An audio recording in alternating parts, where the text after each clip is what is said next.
org. There's new information, explosive new information. It's how every day starts. Need for information. Get the info you need from Santita Jackson. Weekday mornings starting at 6 on WCPT 820. This is AP News. I'm Rita Foley. Americans are still wrestling with higher prices, but experts expect to see a little ray of sunshine this morning.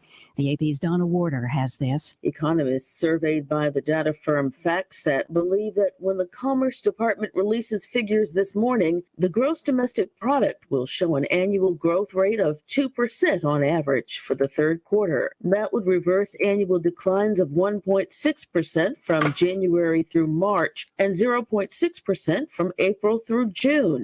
Consecutive quarters of declining economic output are one informal definition of a recession, but most economists believe the economy has so far skirted a recession, noting the still resilient job market and steady spending by consumers. Pennsylvania Democrat John Fetterman's talking about that debate with Dr. Oz Tuesday night in the Senate race, saying no, it wasn't exactly easy following his stroke 5 months ago. He slammed Dr. Oz as a fraud last night during a rally. This is a guy that's made millions of dollars scamming people his whole career. He sold miracle kinds of cures that I can't even pronounce, even before the stroke. Dr. Oz was attending an event in Harrisburg last night. He avoided talking about Fetterman's health, focusing instead on crime. Herschel Walker says it is all a lie. Another woman's come forward accusing him of encouraging and paying for her abortion in 1993. Miss Jackson, I have Pastor Brooks on. Okay, thank you. He did the same with her. Let's make sure I'm up on Facebook. Is the anti-abortion. Perfect. Okay, so you can find out. And let's just, how you doing, say Pastor tens Brooks? of thousands of residents have been evacuated. Good morning, good morning, good morning. Around the strategic city of Herson.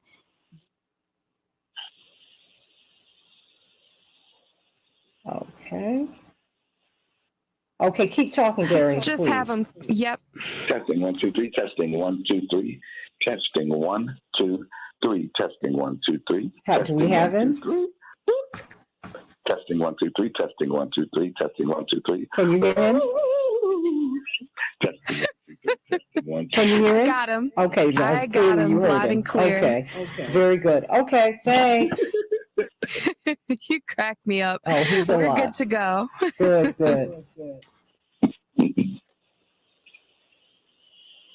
All right, so we'll be starting at 6:07:50. Okay, can I get one more minute? If that's possible. Yeah. If not, that's all right.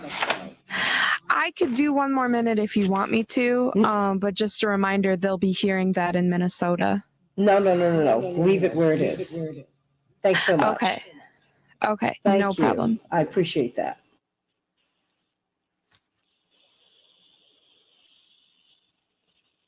Can you put the... Now your WCPT 820 Chicago traffic update. North Avenue is closed westbound in Lombard from the Veterans Memorial Tollway to Swift Road due to a two-vehicle crash. Inbound Kennedy traffic is very heavy. Canfield to Central. There was a problem with getting the gates open to the reversible lanes. They're open now inbound, but there's also construction work in the areas. It's 30 minutes O'Hare to downtown, but just 8 from Montrose. Outbound 22 minutes downtown to O'Hare with slow traffic on westbound 190. The Eisenhower's 30 minutes at 390 to downtown. The other expressways have routine delays, but in LaPorte County, eastbound 94 is a mess. From the Porter County line to 421 in Michigan City, the jackknife semi has 2 left lanes blocked. I'm Jim Talamonte. Light at the end of the tunnel. Light at the end of this tunnel. That light at the end of the tunnel. Your guiding light. That light is going to get brighter and brighter through another day. I think it's a great day. The Joan Esposito Show. Live, local, and progressive. Weekday afternoons at 2 on WCPT 820. Attention, per the current government mandate, U.S.-based insurers are now required to cover at-home COVID testing kits every month with no out-of-pocket fees to you. If you have a current insurance plan, you are eligible to receive up to 8 COVID-19 tests shipped to your home or business each month absolutely free. Just visit testkitforfree.com to begin the registration process. When completed, Tiero Health, a trusted source for next-generation healthcare, will submit a claim to your insurance provider. There is no deductible and no copay. Your 8 monthly tests will ship directly to your home or business for free. Go to testkitforfree.com. COVID-19 and its variants are still here, so take the worry out of searching for time-sensitive tests by registering you and your family today. Visit testkitforfree.com to register from the comfort of your own home. That's testkitforfree.com to receive 8 COVID-19 tests shipped to you at no cost. Just visit testkitforfree.com today. Paid for by Tiero Health. You're listening to WCPT 820 because facts matter.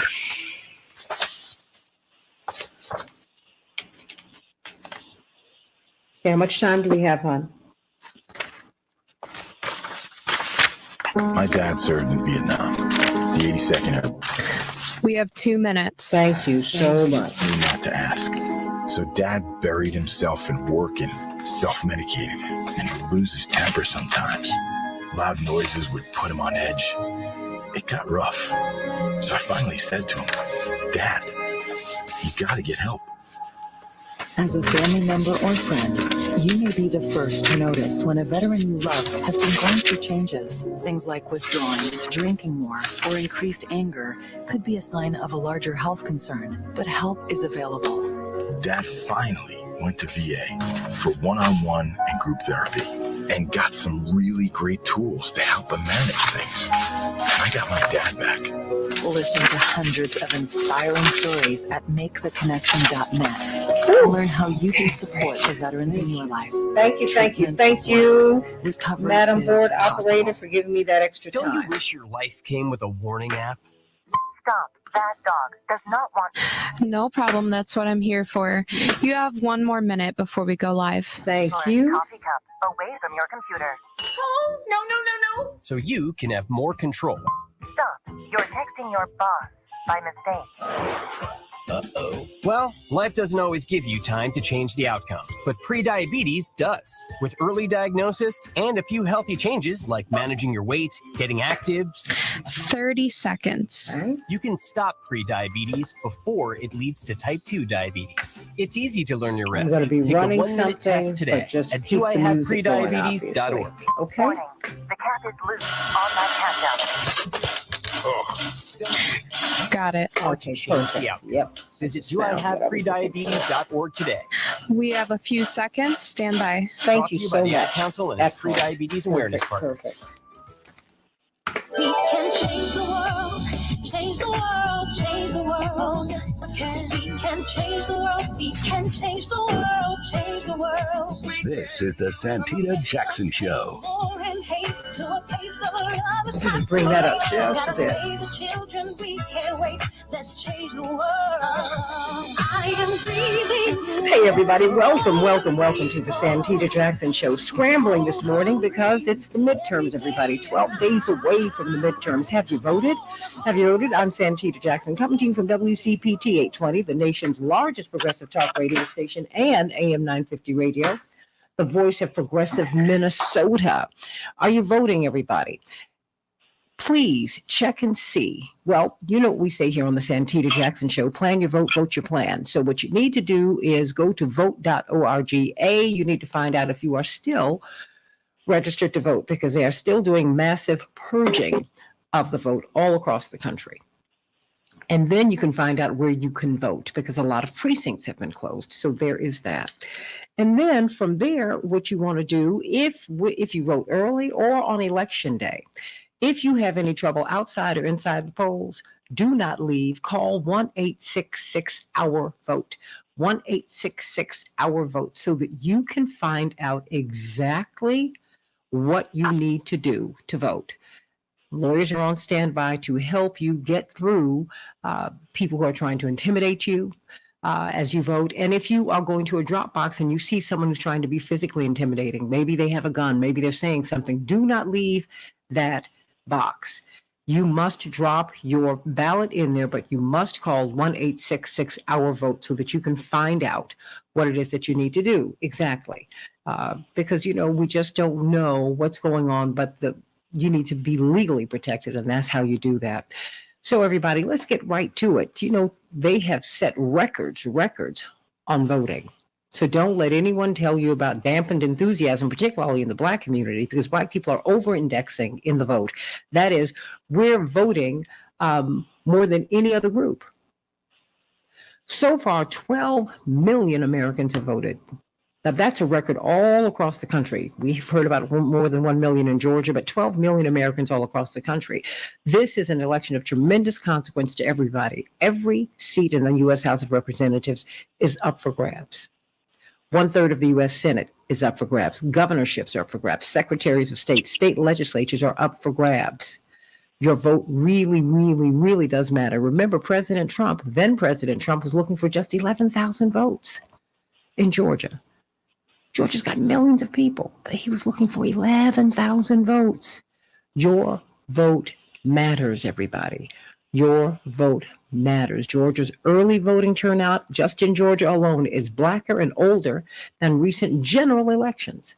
Think about that, everybody. It is Thursday, October 27th, 2022. Chicago, we're going to have a high of 52 degrees. It will be cloudy.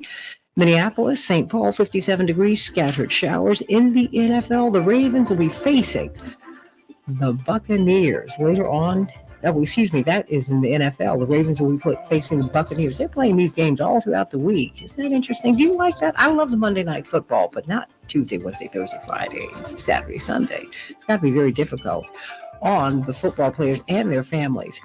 In the NBA, the Bulls 124, the Pacers 109, the Timberwolves 134, the Spurs 122. In the NHL, the Wild will be playing the Senators, and the Oilers will be facing off against Chicago. As I shared with you, 12 million Americans have voted. That is a record, everybody.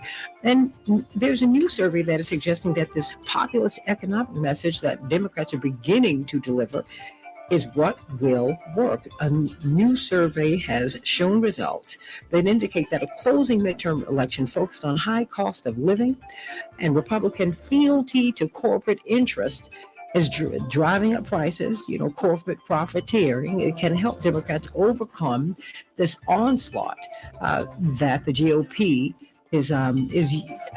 that they're launching. They're using the economic message to say that Democrats created the mess. Democrats are saying, wait a minute, finally, no, it's corporate price gouging. And you all are loyal to the corporations. Democrats are too, but we're fighting them, that they are doing. So everybody, please get out there and vote, everybody. Get out there and vote. An AFL-CIO economist is warning that the feds are using horrible analysis to inflict pain on workers by firing workers to save the economy. How is that going to work? Call me at 773-763-9278. The U.S. military will launch a rocket today with experiments for hypersonic weapons development. This comes after the military completed a successful test launch Wednesday to collect information on components of hypersonic missiles, including heat-resistant materials and high-end electronics. The Pentagon made the development of hypersonic weapons one of its top priorities after China conducted successful hypersonic launches themselves, everybody. Former President Trump has announced a Florida rally that will prominently feature Senator Marco Rubio, who's facing off in a very, very tight race against Congresswoman Val Demings. But it will exclude Governor Ron DeSantis, even though he's currently running for re-election, but because he is also considering a run for the presidency, everybody.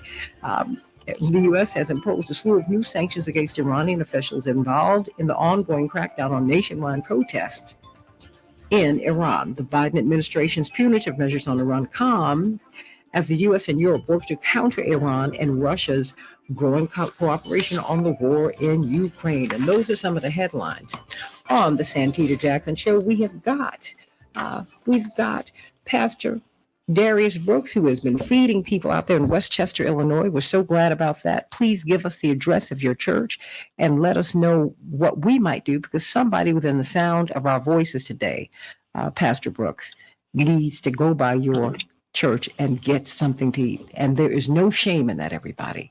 Remember, Jesus was born in a manger, not in the inn. There was there was no room in the inn. They didn't really have any money.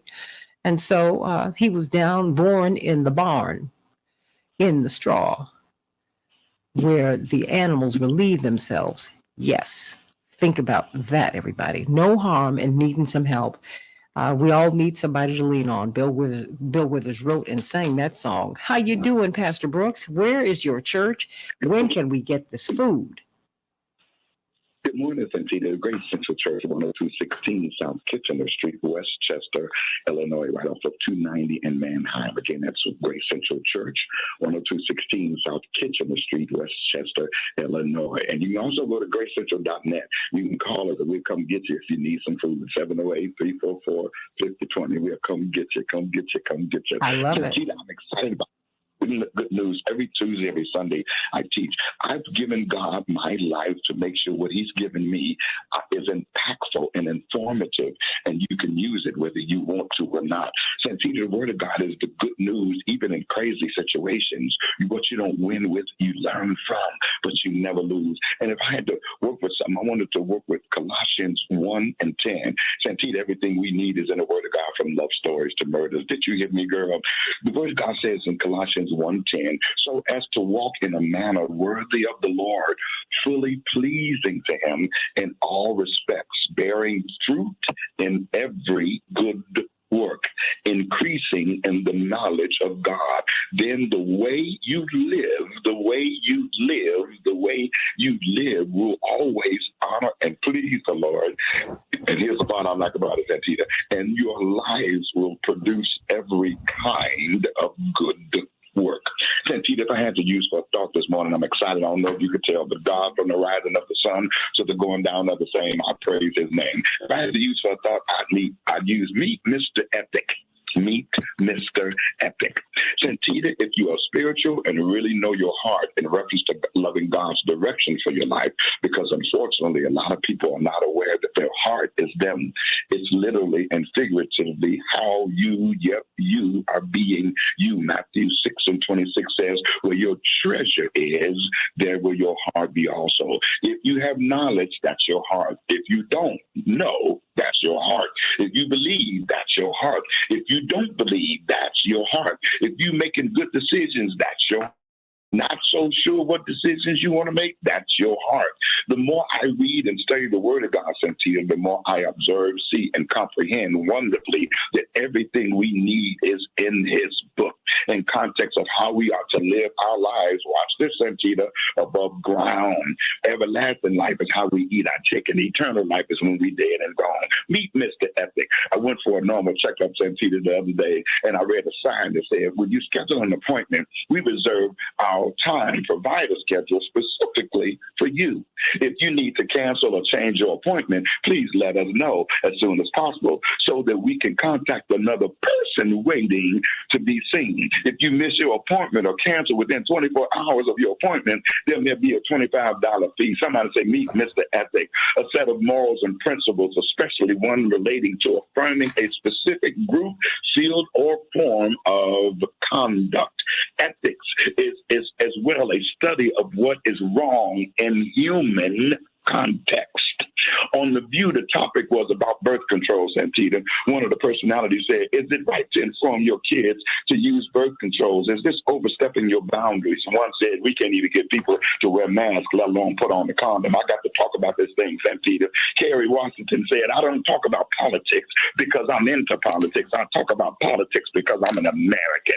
And at the end of the day, people are going to be people and you are going to be you. Wonderfully, God's word is the business for us all, particularly, especially first to the believer.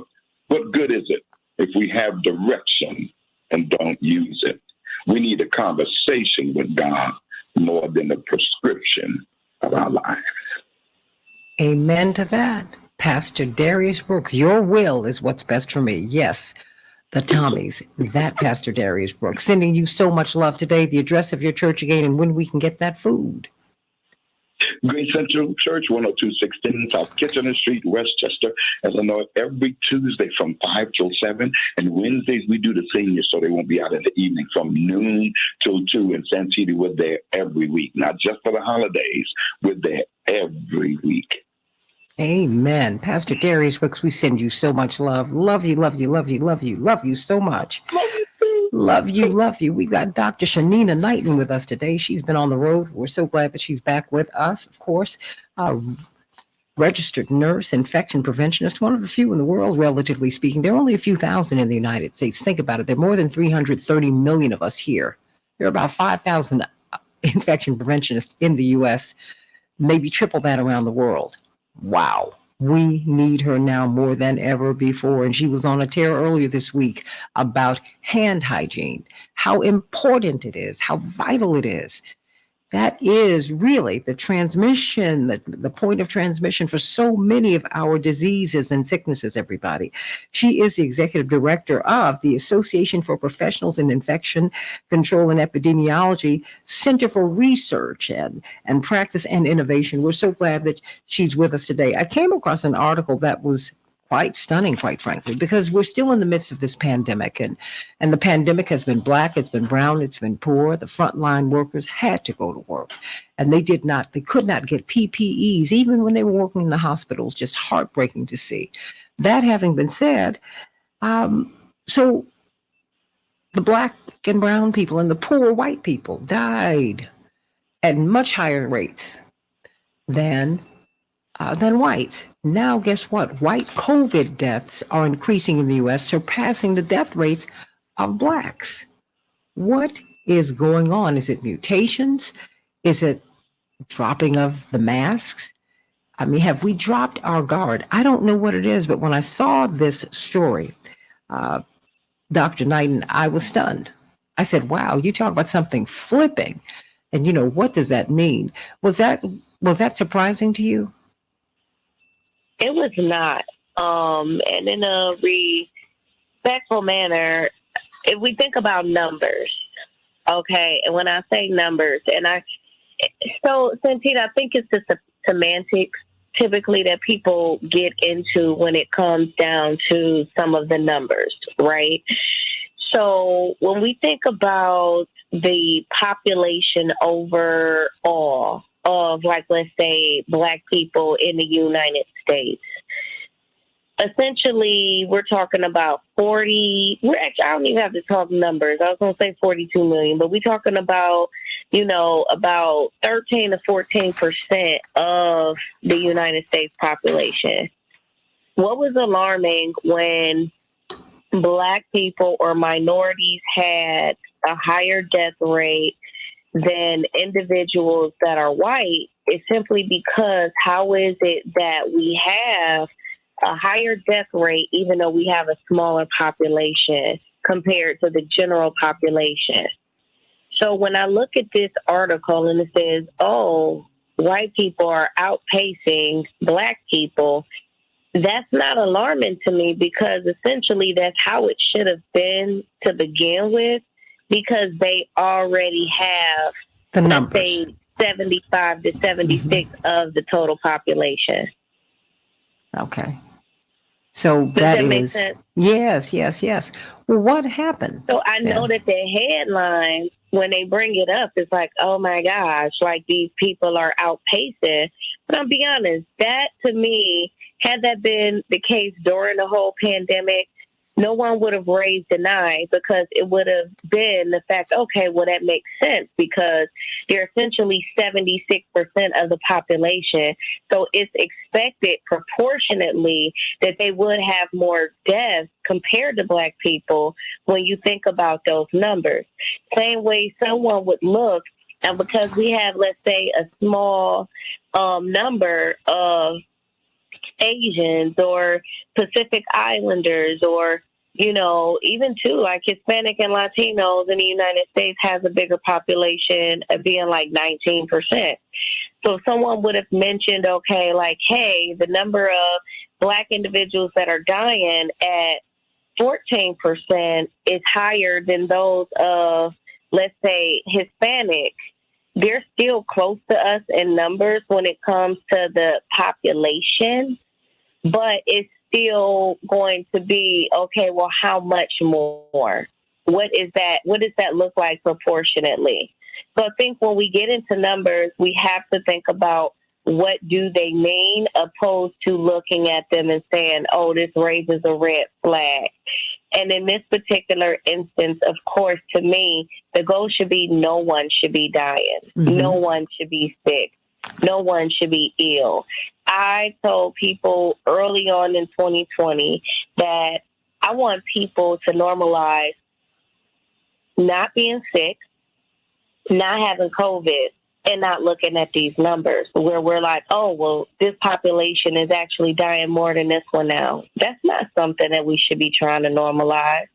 It's not something that we should even want to rave about. It's not something that should even be like a hot topic item. And meaning, like, I know that we want to raise awareness to people, but Santita, I need headlines that say like, hey, you know, this chain of a grocery store is still cleaning their carts. Mm-hmm. Oh, this chain of box stores is still wiping down their counters in between customers and making sure that they're cleaning their hands and not using the same pair of nasty gloves in between customers. That's the kind of stuff that I want to see. I want to see stuff that's actually going to help people. I want to see stories about how people increase their hand hygiene practices and reduce their office sickness and call days off. So it's the framing of things, you know, which always has been a concern of mine when it comes to reporting. Because the thing is there's always the reporting aspect of it, but then there's the piece of why should we care? And the thing is we have to start looking at more stuff that are going to give us tools in our toolbox to be able to keep us safe, especially as we are in an ever-changing mode of understanding what COVID is, where it's taking us, right? The long-term effects, the different strains that are evolving, what works against the vaccine versus what doesn't.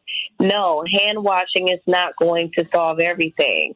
Wearing a mask when somebody can cough and have droplets travel up to 6 feet, yes, it might not stop all of those droplets from coming through, but it provides a protective barrier from you being exposed to all of them.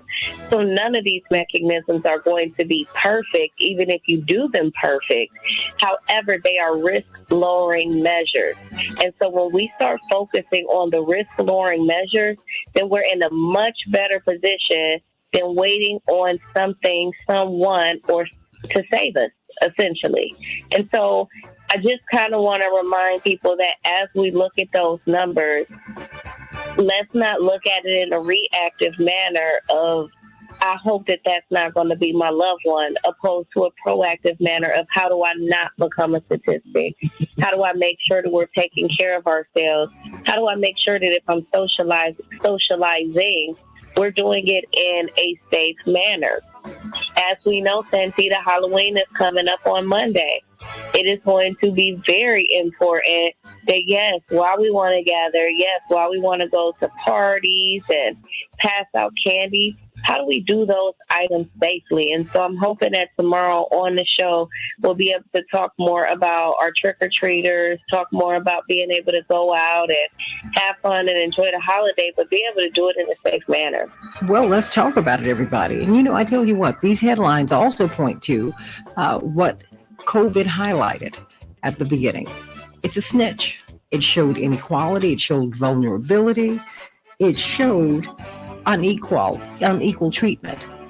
But, you know, one of the lessons that I think all human beings have to learn is that if it happens to that which you do to the least of these, Jesus said it, you also do unto me. When it happens to the least of these, to the poorest, to the most vulnerable in society, it will end up attacking everyone if you don't fix it right there. We've had an opportunity to establish a healthcare system that grants equal access to equal high quality healthcare to everybody. We didn't do it. We still can. But that is what's happening now. That which happened to the most vulnerable in the society is now happening to the majority. It gives me no joy to report that. None, everybody. I posted it I tweeted it out, and I posted it on my Facebook on the Santita Jackson and Friends page, and on at Santita J at Twitter. Please meet me over there. Like me over there. Like me, everybody. I sound like Sally Field. Coming up, let's talk about ways to protect yourself. Ways to protect yourself from voter intimidation. It's a very, very, very real issue, everybody. And it's not just happening in the South and in Arizona. It's happening everywhere. We're going to do that. Talk about protecting the democracy. That's how you do that. I'm Santita Jackson. Stay right there on the Santita Jackson Show. 773-763-9278. I'm waiting for you, Facebook user. Back in just a minute.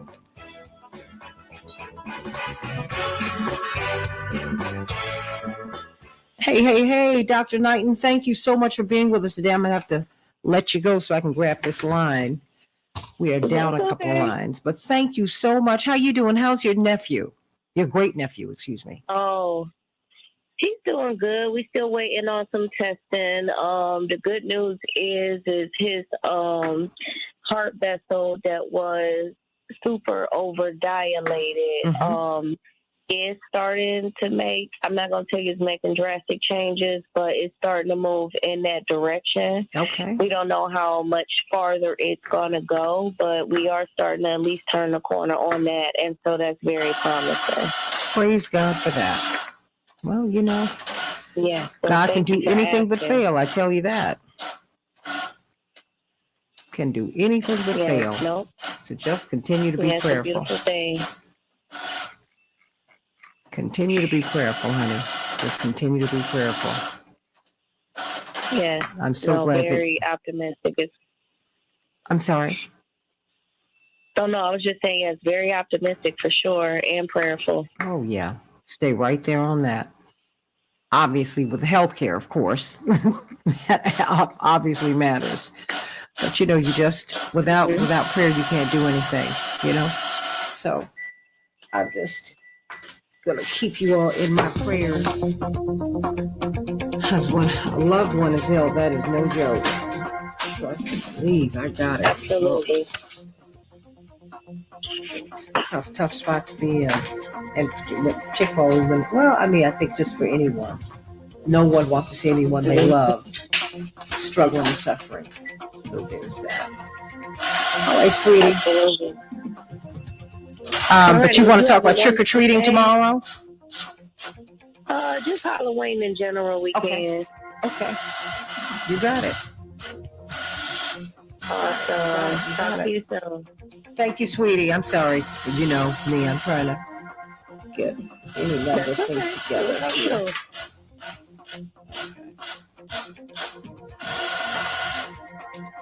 I've come across this late.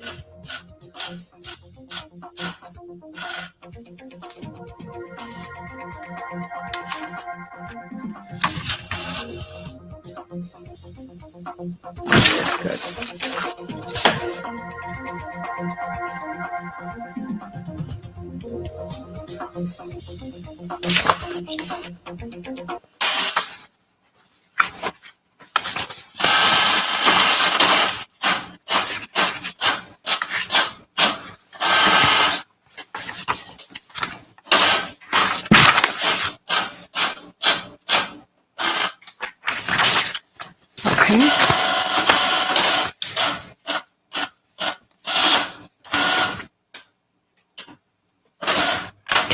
Miss Jackson, we have about 1 minute left. We have on Miss Wells and Attorney Jones, and we're still working on Attorney Hoffler. Okay. Attorney Jones? Hey, good morning, Santita. Hi, how are you? Doing well. I'm going to give you the runway on this. I'm going to have to let you go at the top of the hour. You know, we lost 2 phone lines, and so I can't keep as many guests as I'd like. But, you know, I think I might do something special next week. I'm going to talk with you about it in the evening. I think it's important. I think we've got to drive home every day what people need to be doing at the polls. You know, planning your vote, voting your plan. Because you do not think about that, Daryl. We're about to go live. Stand by. Okay, we don't have Attorney Hoffler yet? We have her now. Okay, great. Yep. Yes, I'm on. Okay, great. You sound far back, CK. We can change the world, change the world, change the world. We can change the world, we can change the world, change the world. This is the Santita Jackson Show. War and hate to a place of love, it's not too late. Gotta save the children, we can't wait. Let's change the world. Hey, everybody. Welcome back to the Santita Jackson Show. Boy, oh boy, we've got a lot to talk about. Georgia's early voting, everybody. The turnout is blacker, older, and they're breaking records, everybody. The black vote is over-indexing. That is to say, they are voting more than any group in Georgia. But it seems to be there is something happening in America, because not only do you have 1 million people who voted in Georgia, you have 12 million people who voted all around the country. We heard that it was like 7 million, then 8 million, but it's been 12 million as of Wednesday afternoon. More than 12 million people have cast ballots in the 2022 midterms, according to the United States Elections Project. I need to reach out to them to talk to them about that. I've had them on the Keep Hope Alive with Reverend Jesse Jackson show, and it is just stunning. Americans are very involved. 12.6 million, actually almost 12.7 million people, in-person votes, 3.9 million. Mail ballots returned, 8.7 million people are voting. And guess what? 53 million ballots have been requested. People are very engaged in this race and want you to be engaged. Vote.org. Find out if you have been purged from the rolls. Make sure that your name is still on the rolls. There's something you can do about that. And find out where you need to go vote. And if you decide to go vote early, and if you vote on election day, call 1-866-OUR-VOTE, 1-866-OUR-VOTE. If you have any problems on the at the polls, inside or outside, call 1-866-OUR-VOTE and make sure that you report your issue. Do not leave. Speak with these lawyers so they can instruct you about what you are to do. I'm Santita Jackson on WCPT 820, the nation's largest progressive talk radio station, and AM 950 radio, the voice of progressive Minnesota. Let's get right to it. Chaparral, very quickly, what's going on with celebrations by us? And you know what? I've been contacted by a lot of folks who want to get your food, and some, I know a lot of folks who have these wonderful companies. It is the holiday season, Chaparral, and I want to remind people, you have a lot of companies that are owned by our Black and Latino brothers and sisters, and our LGBTQ brothers and sisters. And we have a lot of people out here who women-owned businesses. Please make an effort to go to these businesses that, they're smaller, but boy, do they cook. And they do the work. They do the work, Chaparral. And I think it's very important for us to be mindful of that you have a lot of people. The big box stores they exploded during the pandemic, and little businesses took a real big hit. So I want to encourage you, everybody, please pay attention to our small businesses that are really working to survive, and they're working for you every day. What's going on, Chaparral? Good morning, Santita, and thank you so much for that intro, because we are working very hard, and right now we're starting to take holiday orders. And so our holiday orders are going to be limited. So we ask and encourage everyone to start ordering your Thanksgiving as well as also your Christmas orders. Maybe it be for your food tables or your decor or your dessert table. We do it all here at Celebrations by Us. So don't hesitate to give us a call at 708-526-4546, 708-526-4546.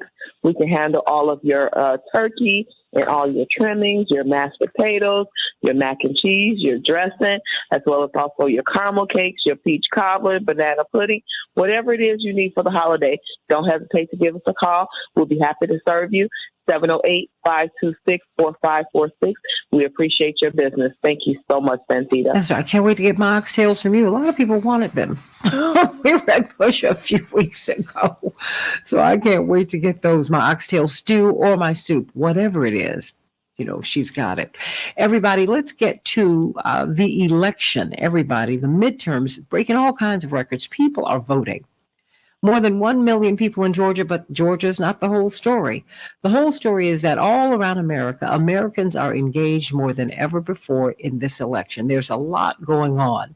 Gas prices, the economy, people on the right and the left and in between are struggling. Inflation, people are struggling. People are wondering why we're spending so much money in Ukraine. That does not make me a right-winger, because I'm everything but that. I have my conservative values, but everybody does too. That having been said, in some spaces, we're all a mix of a lot of things. That's why these labels I really reject. My mother calls herself progressively old-fashioned, and I like that. And so I'm going to stay right there with that. But that having been said, people are voting because they want to be heard, and more than that, they want people to go to the state capitals. They want people to go to the U.S. Capitol and fight for them. So Americans are engaged. 12 million thus far. Almost 12.7 million, 12.68 million as of yesterday afternoon had voted in these elections. Wow. We've got attorney C.K. Hoffler, former president of the National Bar Association, the largest and oldest black bar association in the world. She's the chair of Rainbow Push. She's also a legal analyst on Court TV, hosts her own show on WAOK. I don't know how she does it all. She's not going to be able to stay with us for so long today. She's got a lot going on, but I'm so glad she's with us. We're going to start off with attorney Darrell Jones, who's agreed to be with us throughout this season so that he can help us to understand how we can protect ourselves. We've gotten some disturbing reports out of Arizona where you have people who are waiting at the drop boxes where you drop your ballots, holding rifles, even next to the ballot boxes or just some distance away, standing menacingly. This is a very, very, let's say it's a challenging season, but don't you be intimidated. And there are ways that you can really protect yourself in this season. Indeed, the Transformative Justice Coalition, the organization of which he is chair, they are going to Georgia because people have requested that they do what President Jimmy Carter does. Watch the election and protect us. Wow. Attorney Darrell Jones, why don't you set the table for us? I mean, this sounds so menacing, but people are really, these 50,000 poll watchers, these people who are being deployed, these people who are challenging your vote. I mean, the average citizen now has the space to challenge anybody's vote. Who does that? How do we protect ourselves? Where do you want to begin with this? I don't even know where to begin, Attorney Darrell Jones. Let's start with the physical threats. Sure, and good morning, Santita. You're absolutely right there, and we were anticipating for a little while now that there was going to be some voter intimidation that was going to go on at the polls. But wait, did you imagine this? People with guns? We didn't imagine necessarily people with guns. I think the expectation was more in your face confrontation than people with guns hanging out at drop boxes, hanging out at any election sites or anything along those lines. That wasn't anticipated, but but I guess it wasn't outside the picture because we know that in 2020 that there were sightings of people with guns at polls that were trying to intimidate people from going in to vote and from casting their ballots. So, it's not outside really of what should have been expected. But, I, for one, certainly did not expect to see folks showing up at drop boxes and, camouflage and carrying their weapons, trying to intimidate people from going to the polls.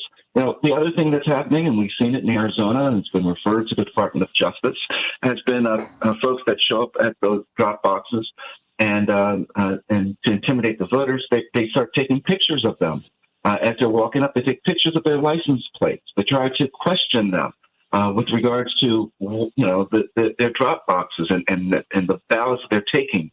Are they doing ballot harvesting and trying to do that type of a scenario? Well, what is ballot harvesting? What is that? ballot harvesting is when some states permit someone to collect ballots to put them in the drop box for family members or for friends, for people that can't make it to a drop box, that have disabilities or whatever the situation may be. They allow for someone to be able to harvest the ballots and go ahead and place them in the drop box for the people that can't make it.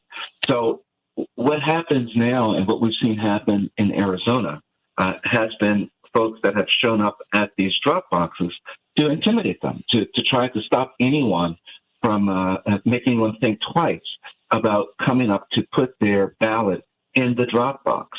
Is this safe? Is the message that's being sent. And it is a very direct form of voter intimidation. And let's be clear, because we knew 2-3 months ago that all the training that was going on for this orchestrated effort, which is going to be populating at different places across the country, and they tend to show up in major urban areas where Black and brown voters are the dominant number of voters. And what their purpose is to intimidate them, to try to not have them feel comfortable coming to drop their ballot. Or, what we're probably going to be anticipating now is that are they going to be showing up anywhere near any of the polling places as people go to early in-person voting? What's going to be happening? So, all of that is to be expected and to be anticipated. And what we want to be certain is that, it does not slow down the progress that we see, the number of voters that we see going to the polls. So, we certainly encourage everyone to have their number one weapon, your cell phone. And if you see something, A, say something, and B, use your cell phone to record it, whether you're taking the filming of it, the photographs of it, the taking of it, the recording, voice recording of any conversation. Use that cell phone as your primary weapon. Report it to the election officials that are there. If there's someone there from election protection, let them know. Let local police know what you have encountered. If you see someone with the weapon that's near the drop box, call the police immediately and let them know what's going on. It's illegal to intimidate or try to intimidate or stop people from exercising their right to vote in every state. That's illegal. Whatever state you're in, that's illegal. So we want to be certain that that voters take that action to try to be certain that they can cast their ballots without being interfered with, without being intimidated, with any of those things going in place. And in the large part of all of that, Santita, the one thing that we always tell people is right now, wherever you are, put your voting plan together. How do you plan on voting? Are you going to mail your ballot in? If you're going to do that, you need to do that by no later than tomorrow, so you're certain that it gets there. You need to sit down and go to vote.org and be certain that you're on the rolls and that you haven't been purged from the voter rolls. But after you plan out how you're going to vote, then you need to execute that plan.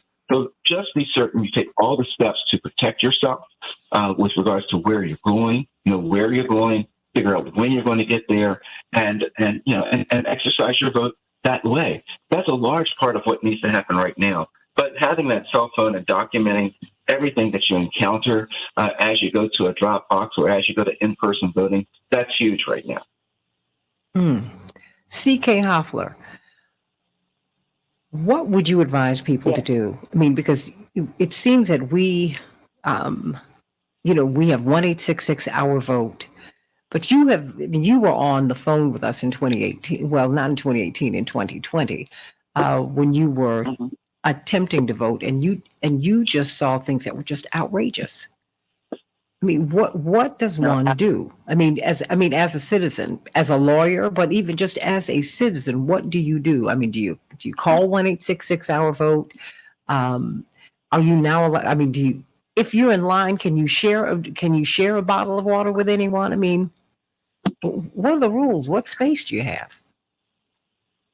Well, good morning, Santita. And, I would reiterate what Daryl has said, and then I'd add a few other items. You have to, just as Black fathers, Black family members advise their Black sons and daughters about what to do when you're stopped by the police, very similar advice is given about what to do when you feel uneasy when you're trying to exercise your right to vote. So, one, as Daryl said, take your phone. Just as when you're stopped by the police, if you feel some kind of shaky, you have your phone. You turn your phone on to record before anything goes down. Because it's, when the police get to you, when they're walking up, you put your phone on, record as soon as you feel any discomfort. If you're walking to go to vote and you see armed people, record that. Record that. Take a picture of that. If you see them taking pictures of you, take pictures of them. Record all of that.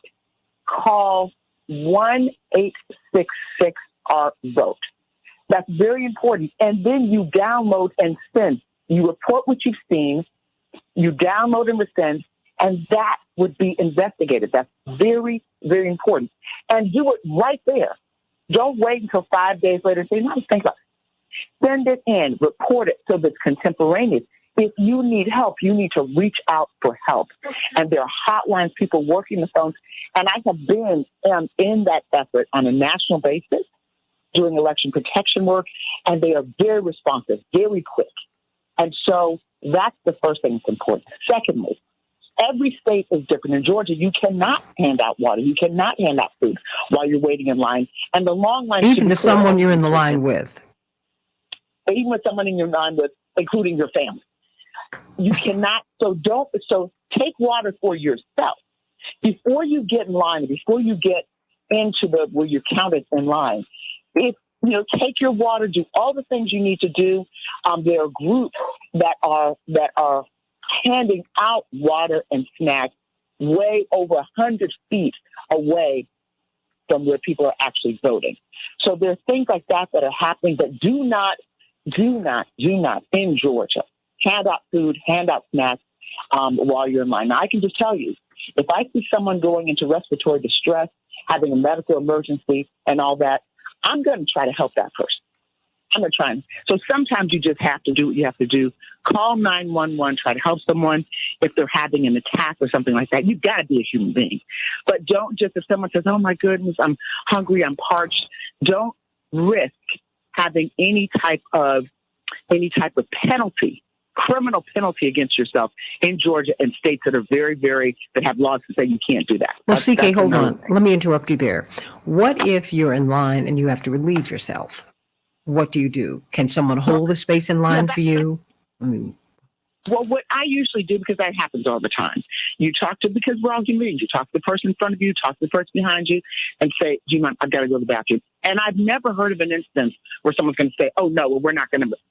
And they'll hold your place. That's what human beings do. Is that allowed? And also, it's allowed. It's allowed. Okay. And that's for those who are monitoring. In most places, it's allowed. Now, again, when you have officials who are operating in an illegal, draconian way, even though it's allowed, they may not be as friendly as other places.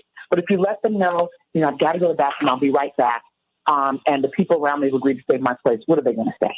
You got to start all over and then get back in the line. And if there's a problem with it, and unless there's something posted about that, which I can't imagine, but, in some states, it might be a problem.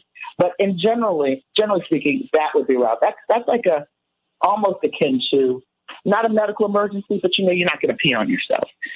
But that goes more to speaking to people who are in front of you and behind you and making sure they're okay with that. And it's sort of like, I think that is less problematic than handing out food and water in jurisdictions where it is prohibited by law. I'm not aware of, at least I'm more familiar with Georgia, where it's prohibited by law to go to the bathroom and to lose your place in line. But just be very careful, know the rules. You can go on your election website, and all the rules are listed there.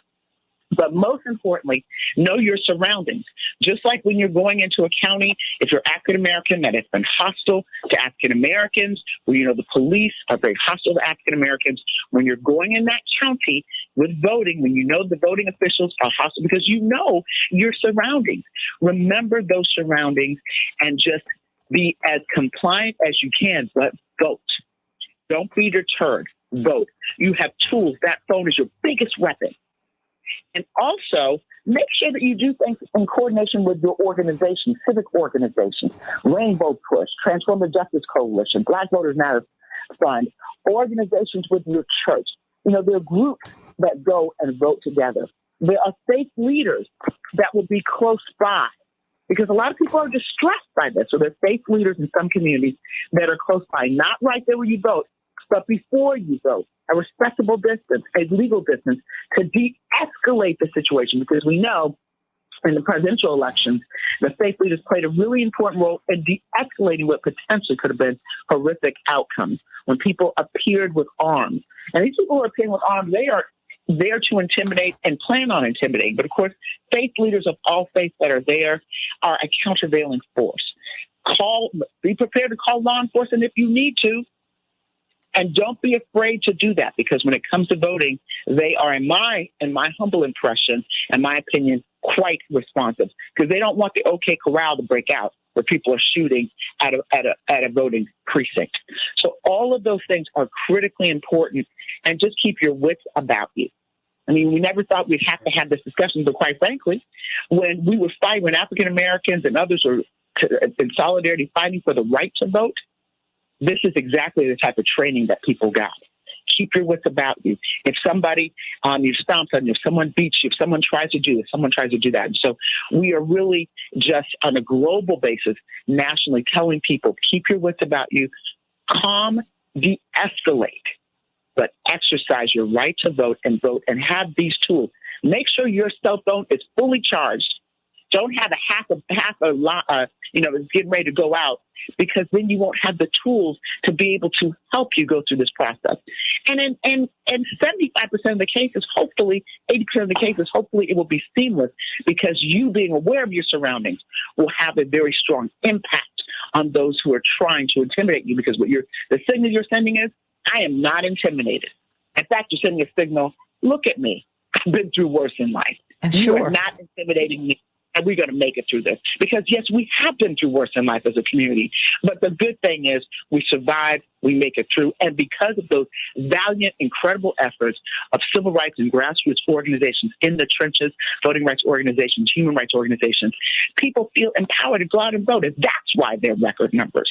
Now, I think there might be record numbers of Black and brown voters because we refuse to be denied and intimidated. And that's what this is. And as for other voters that are turned out in record numbers, they just want their voice to be heard. And that's democracy. Absolutely. Now, there's another part of this, which is the challenges. And that's where a lot of lawyers are coming in to defeat some of these bogus challenges. Well, last few minutes I want to give to you, Daryl. I mean, what do you recommend that we do? We will be doing this every day leading into the primaries. I mean, not the primaries, this is the midterms, everybody. Want all of the Congresses up. I mean, Daryl, well, yes, 1.5 minutes belong to you. Thanks. And, CK is absolutely right. And a lot of the things that we've got to be certain that we do, we begin by going to vote.org and checking on your status. And remember, if you have any problems at all while you're there, it's 866-OUR-DOTE, so that we can address the problem that's there. When you're planning where you're going to vote, also inquire as to whether or not there's curbside voting, where you don't even have to get out of your car to cast a ballot. Also be certain, if you have a disability, that it has disability access. And remember, everyone, if you don't want to go to a drop box, if you don't want to go to one of the polling places, contact your local board of elections, because you can always vote at your local board of elections. So we encourage you to plan that vote out and then vote the plan that you're putting in place. Be safe, but most importantly, get your vote on. It is voting season, Santita. Well, it's always voting season with you and Attorney Barbara Online. They have a magnificent show on WOL. You can hear them every Tuesday at 12 noon Eastern Standard Time. And you can hear CK on WAOK every Tuesday at 11 a.m. Eastern Standard Time. Of course, you can catch her throughout the week on Court TV. She's one of their premier legal analysts. We all love CK, and sending you much love and many prayers today, CK, as you go on your way. And can't wait to speak with you again tomorrow morning, Attorney Daryl Jones. Because tomorrow, can you help us to talk about what the plan should look like? Oh, absolutely. Look, just walk us through the plan, because I'm not quite sure, because I need to formulate one myself. Because you know what, you can get to that precinct, and you just might not be on the rolls. Anything could happen. Let's talk about these 12 million Americans who have voted and counting. It's almost 13 million Americans as of yesterday afternoon who had voted already. 1 million have voted in Georgia. People are voting. I don't care what the corporate media are saying. People are very excited. People are very amped up about this election. What about you? Jim, I'm going to come to you on the other side of the break. I want everyone to hear you. Back with more of the Santita Jackson Show in just a minute.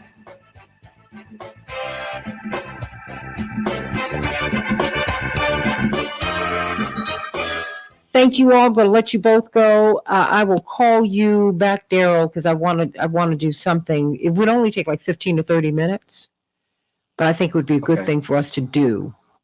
You know, and maybe, you know, if CK has time, because she's got a lot going on right now, but just to have a nice little roundtable about voting your plan, planning your vote. And, you know, I'll see if I can schedule it so that we could take phone calls, because people have a lot of questions. I mean, anytime you have this many people in the electorate who are this involved, who are this engaged, I know that there are a lot of questions out there. I mean, think about all the tens of thousands of challenges, right? I'm sorry? Yeah. I mean, what do you do if your vote has been challenged, or if your right to vote has been challenged? I mean, how do you handle that? I mean, what are you supposed to do? Yeah, because you have to bring a lot of documentation with you with regards to establishing your residency and your right to vote. So yeah, no, let's absolutely have that conversation. I think that would be very helpful. Yeah, no, but let's do that tomorrow too, and planning the vote. Okay. And let me know what if it's something that you want me to participate in. No, I want you to participate. I'm just trying to give you the space because you've got a lot of other things going on. I do have a lot going on, but just let me know when, and I can try to rearrange, because I've got to continue living. I got you. You know, when you go through tough times, you got to keep on. That's what helps you to address the toughness that you're encountering. Well, you know what? Everyone send CK special love and prayers today. You know, my pastor, Reverend Evans, said you're either in life and you're in three positions always. You're either on your way into a storm, you're in a storm, or you're on your way out. That's just the way it is in life. Thank you, Santita. And, you know, there's an expression that Willie Gary used to always say to us as trial lawyers and as people. He would say, tough times don't last. Tough people do. So I'm, you know, when you're prayed up, you feel good, and I feel good, and I know that all will work out for my family, and I'm just feeling blessed. So thank you so much. I just want everyone to send you their love and prayers, because, you know, everybody loves you here over on the Santita Jackson Show. My morning stars, send CK some love and prayers, everybody. Jewel and D-Ray, I know you are prayer warriors. And everybody, Dave Dowling, whether you're in faith or not in faith, send some good energy. Think some good thoughts, okay? Everybody, please do that for her today. And thank you. And I'll let you know whether it's going to be 6:30, 7:30, 6:30 or 7, my time. But I told Daryl, and I did this last campaign cycle, and he was enormously helpful, just walking us through what we should do. Because it's something that you have to do all the time, because you just don't know. So it'll either be because I might have to do Ukraine tomorrow, because that's becoming more of a factor in this election too. So it'll either be at 7:30 your time or 8 o'clock. But we will be doing voter protection, how to push back against voter suppression, and looking at these key races straight through the eighth. And I will tell you, even though I'm in this space from a different, whenever Daryl speaks, I learn something. Oh, yeah. Absolutely. So I love it. I love it. And he's an incredible, he and Robert Arnwine are just, you know, remarkable in what they're doing.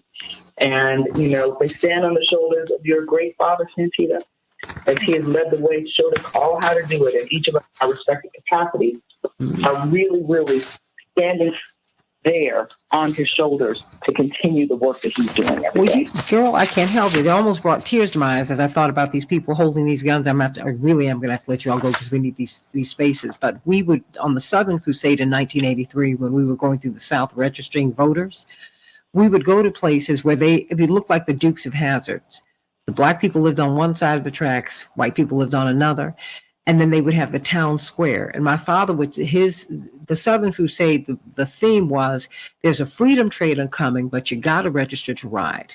Because in those days, just 40 years ago, you had to register twice in order to be registered once. You had to register in the county seat and in your local seat. It was awful.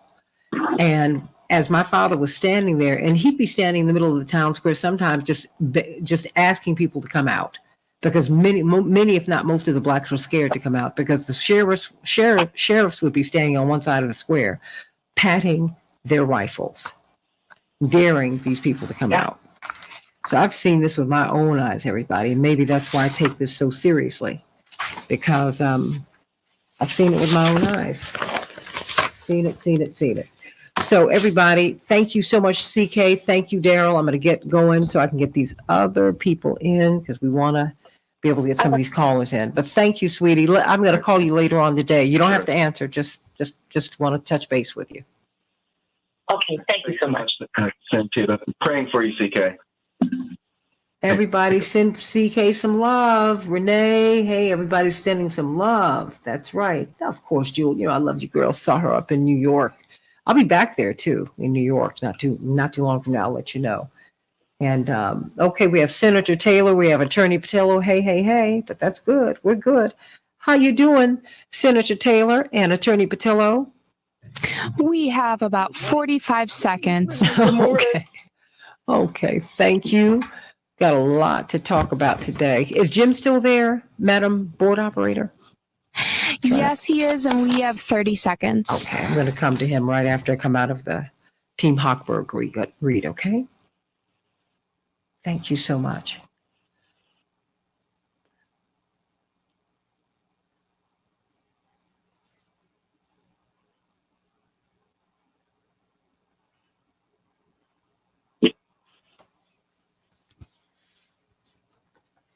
We're about to go live. Stand by.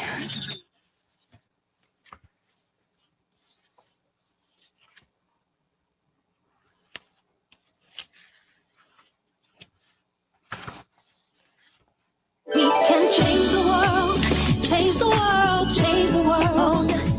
We can change the world, we can change the world, change the world. This is the Santita Jackson Show. War and hate to a place of love, it's not too late.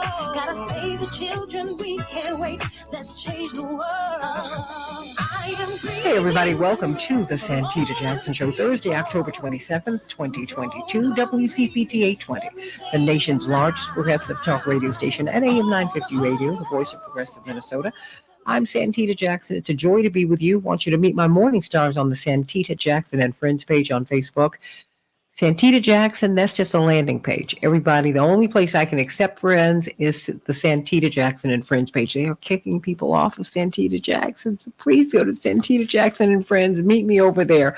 Meet me on Twitter at Santita J. Meet me on Twitter over there. And then the Santita Jackson Show YouTube channel. That's where everybody is today. Get on over there, everybody. Get on over there. We're having a great conversation about voting, about how important it is for you to vote, how you can protect yourself as you seek to vote, as some people are engaging in voter intimidation. Indeed, that was the promise of the GOP.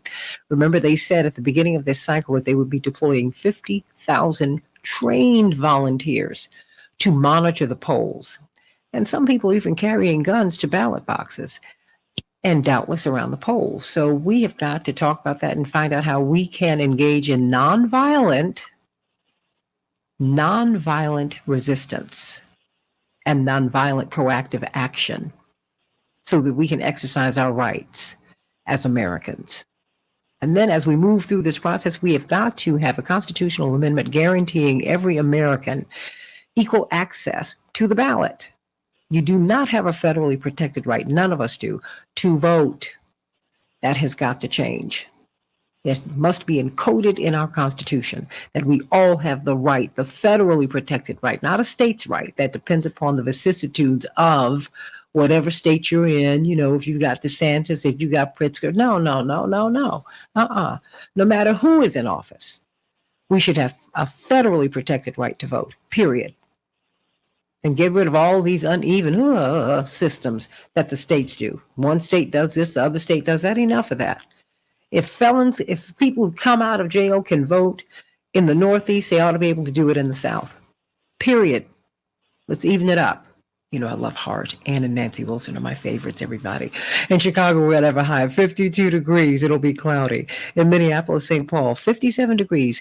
Scattered showers. In the NFL, the Ravens versus the Buccaneers later on tonight. In the NBA, the Bulls 124, the Pacers 109, the Timberwolves 134, the Spurs 122. In the NHL, the Wild will be facing off against the Senators tonight, and the Oilers will be facing off against Chicago. Call me, everybody, at 773-763-9278. Early voting is breaking records 2 weeks before the midterms. As of yesterday afternoon, 12.68 million people had voted. 12.68 million people had voted. What about you? Go to vote.org so that you can find out if your name is still on the rolls. There's still something you can do to get on the rolls if you've been purged. And you can find out where you can vote. Many precincts have been closed since COVID.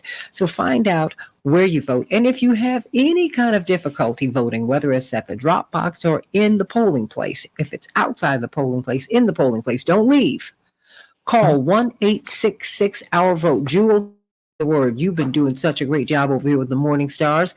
Everybody spread the word. Spread the word. 1-866-OUR-VOTE. 1-866-OUR-VOTE.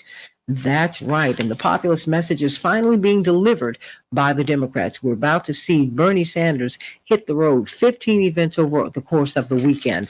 Cannot wait to see that happen. Something interesting has happened in this pandemic, and we're still in it, no doubt.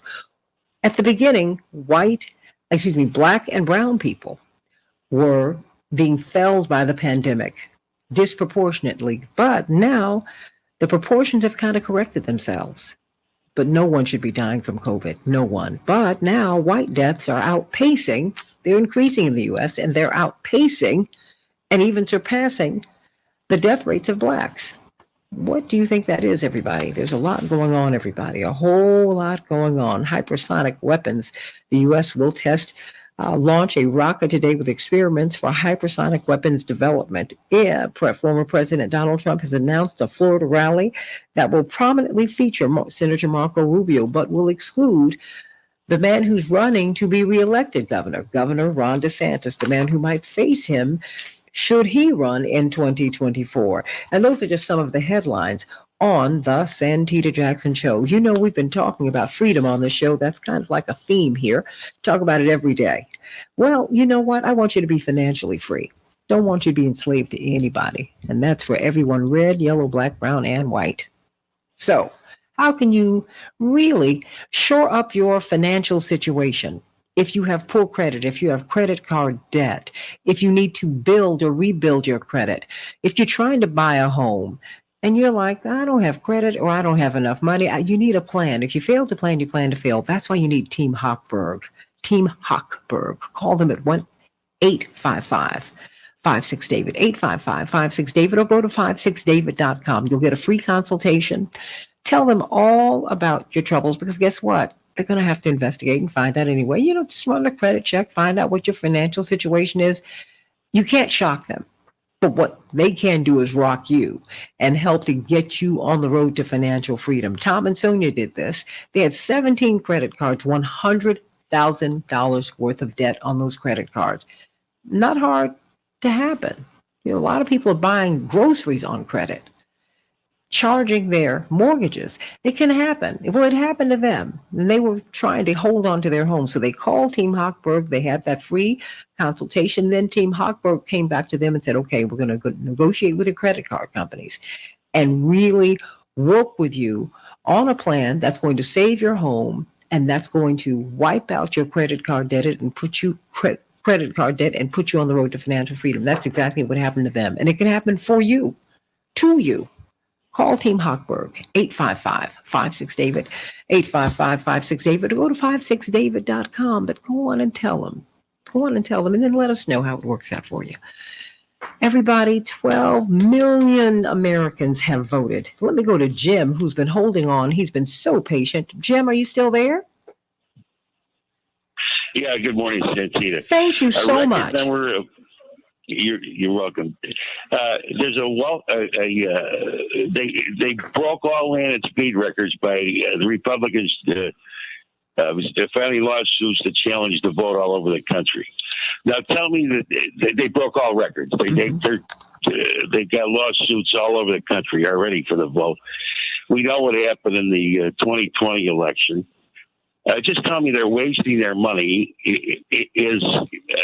When you can file lawsuits all over the country challenging the vote, the Republicans, they think of the money they're blowing at it. And is it going anywhere? Would the Supreme Court suspend the outcome of this election because of these lawsuits? Mm-hmm. I mean, do we need a lawyer? Do I need a lawyer to go in and vote? I think I could hire a lawyer to come with me to vote. Anyway, Santita, there's like a record-breaking challenge, legal challenges, the votes, and lawsuits.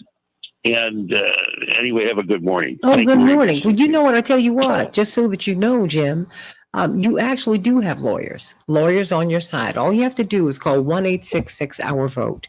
If you call 1-866-OUR-VOTE, these lawyers will be able to help you.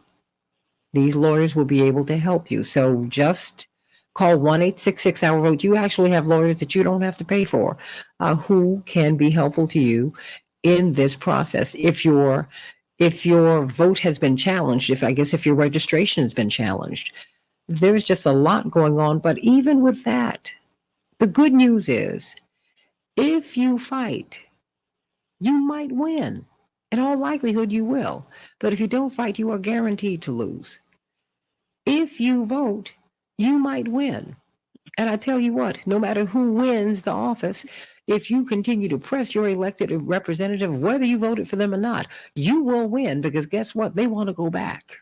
And if they see you, Senator Lena Taylor, if they see you, everybody who voted against a said candidate, if they win, they become their best friend the next day. I know you've experienced that, Senator Lena Taylor, because you represent them and they let you know it. And that's just how it is. So we've got to go up in our politics and start advocating for ourselves. We've got Senator Lena Taylor from Wisconsin. Of course, Attorney Robert Patillo, Southeastern Regional Director for Rainbow Push, brilliant political commentator. You've seen him just Fox, a lot of international outlets. He hosts his own show on WAOK every Sunday from 1 to 4, and they catch him throughout the week too. And of course, we've got Attorney Aaron Connolly, and Latasha Brown might be with us a little bit later, but of course, Dr. Max will be joining us too. But let me start with you. You set the table for us, Robert Patillo, because Senator Taylor, he's down there in Georgia, where they, 1 million people as of a few days ago had voted. But I want to know if you've seen that kind of enthusiasm in Wisconsin too, because you've got a big race. Mandela Barnes has been able to close the gap. Before I get to you, Senator Taylor, Robert Patillo, everybody's looking at Georgia. Georgia's on our minds. Well, Georgia has the benefit of having so many great organizations down here that have been fighting and organizing since even before Senate Bill 202, the last voter suppression law, was passed. You got Gerald Griggs over the NAACP, of course, me and CK and Trina at the Rainbow Push. You got Latasha with Black Voters Matter. NSA with New Georgia Project. You have Barbara Arnline, who's always in the state with Transformative Justice Coalition. The list goes on and on. Fair Fight, SELC. There's so many groups. And so this is part of the reason we've seen the early vote numbers we have, because we've been pushing early voting to people. We've been educating people on the dates. We've been doing radio advertisements. We've been out in the community, hitting people where they're at. We've been trying to remind people that if you have a high school senior who's 18, or even if they're going to be 18 before the November election, get them registered and get them out there to vote. Make sure this is their first time voting. If you are part of a church group that deals with young people or deals with people in the community, put them on a bus, take them to the polls, drop them off, pick them back up, give them a chicken box, take them on home. You can't give somebody something in exchange for voting, but you can indeed feed people if you're going to have them out all day. And making sure that people have the ability to navigate the rules. That is not a coincidence that the million people voted. It's several years of hard-laid plans. Secondarily, in Georgia, we have two of the most high-profile races in the country because there's always something going on in Georgia. Between Herschel Walker being late-night fodder for all of the every show on television, basically for the last couple of weeks, and of course Stacey Abrams and the attention she's gotten since the 2018 campaign, it's kind of the perfect storm for this level of voter turnout. And so the point now is to make sure that you keep it up.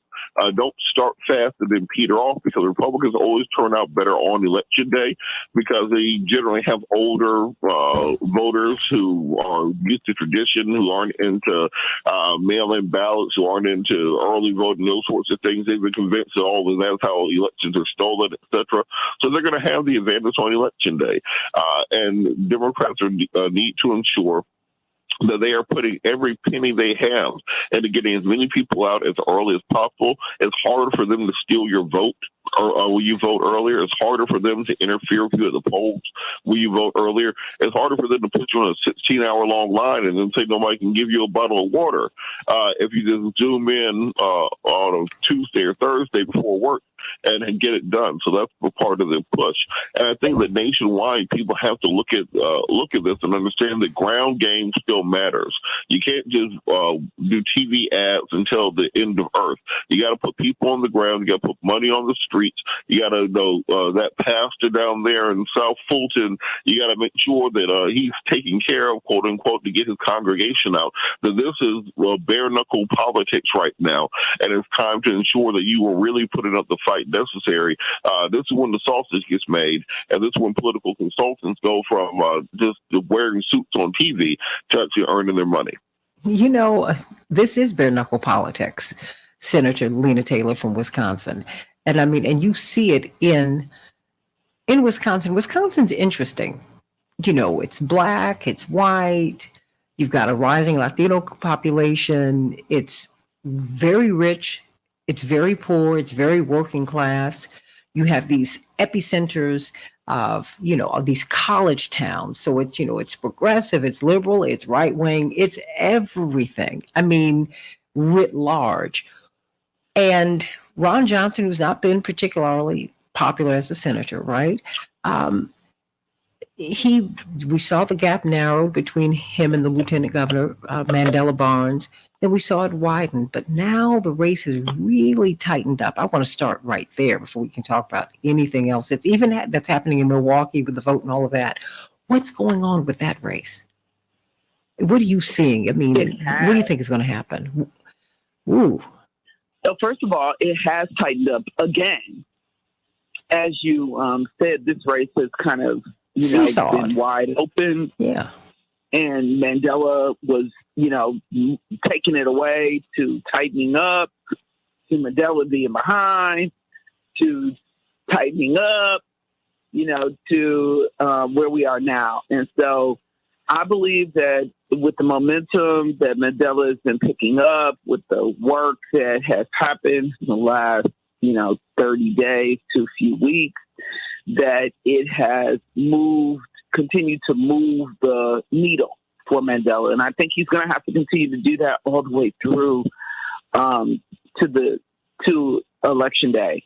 It is more on the ground in the Black community, trying to get the energy up and encouragement up for people to be able to vote. You spoke about the kind of voter suppression issues, and you spoke about kind of Wisconsin and Milwaukee being kind of a place that is, just those divides, all of those divides that you spoke about. But we've dealt with the issue of voter suppression also, where they've done people with green jackets going in to intimidate voters. And so these are not new issues. But I will tell you that the Barnes campaign, the party, Democratic Party, has been actively engaged. President Obama will be here literally in 2 days. And so all of that energy matters. We started early voting 2 days ago. We don't have the numbers yet, so I'm waiting on some numbers today, hopefully, that will give us a better sense of how early voting is going. But you see people who have not been engaged being engaged, trying to do everything to get people out to vote. But I will say the energy is just not quite there, but they're saying that they're expecting record numbers. They're saying that the number of early voters, now that is where we are seeing energy. The early voter numbers, that those are looking well, and the request for absentee ballots has been going very well. So I believe Mandela has the momentum to continue to go. No, it's not going. None of our races have been races with, huge numbers. We've been seeing those numbers close for some time. I mean, come on. Trump won by less than 24,000 votes, and our governor beat Scott Walker. And you know how many times we had to do that? Like, we had to work on it 6 to 8 times to try to get rid of Scott Walker. And I'm here to tell you that he only won by like 30,000 votes. It was the number of early voters in the Milwaukee area, in particular in the Black community, in a place called Midtown. It's a shopping area.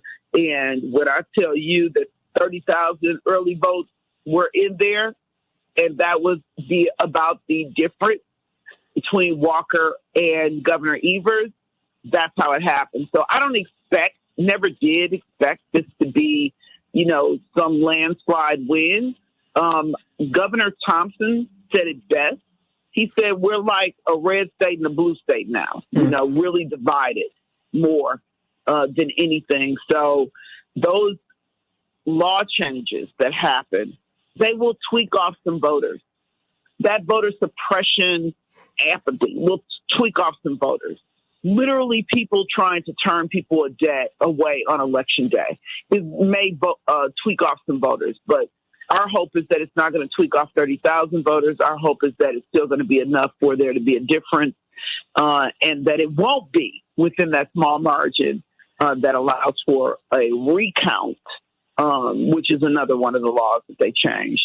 So, and what the Hispanic community will do is extremely important. And I have to tell you that they've been very engaged in the Black and brown community, meaning Ron Johnson, the Republicans have been very engaged, trying to tap into this base of people.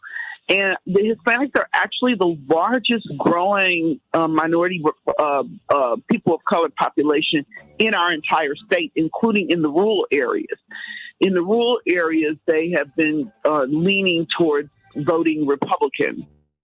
And in our area, they have not. So the hope is that they're going to not agree, even though I do know that there's a conservative end to the Hispanic community in regards to around, abortion, that they will feel that the position of Ron Johnson is way too extreme, that there can't be an exception for individuals, for their life, for the woman's life, or for that matter, rape or incest. I mean, come on. It's just not acceptable. It's too extreme. And I'm hoping that that's going to make it possible for them to stand with us. Also, the issue of education. They tend to lean, more towards, not where we are. So the point being is, it's going to be extremely important. And so the Democrats have been huge on making sure that we're going and talking in the Hispanic community. We have some first individuals who were first Hispanics in their automatic seats and their state rep seats. And those individuals have been really engaged. So I'm confident that we're going to have some good numbers. It's just going to be tight. It's just going to be tight, but we're going to push all the way to the end. I mean, we're going to be sprinting all the way to the end to bring people in. We're going to keep on taking people to the polls, and that's all you can do, and to encourage individuals when people try to turn them away. I've got less than a minute here. Do you think? Do you think that President Obama can move the needle? Because people were saying they wanted to see him earlier, but they said, no, we wanted to hold him until the end, like the last 2-3 weeks. Do you think that's going to make a big difference? I think that's going to move the voters that normally vote. I don't know whether or not it'll move the young people, because we also know that when young people vote, that 25 and under crowd, that we win. Whoever the we is that they vote for, we win. And so I believe that he can make a difference because people are inspired by him and Michelle. I was hoping he would bring Michelle because I need the girls to come out too, okay? And and they love Michelle. So I'm telling you, I think he will make a difference, but I want everything. I want everything and everybody because it's so tight that I need every bit. What about Bernie? Because he's on his way out. I need Bernie. Bernie is loved in Wisconsin. He is loved in Milwaukee. Okay, you kind of you've taken it off the charts with him. So I think they should have put Bernie on the road a long time ago. Stay right there. We want Bernie to come. Stay right there. And I'm telling you, they should be putting Bernie on the road. Yes. Back with more of the Santita Jackson show in just a minute. Put him on the road. Back in a minute.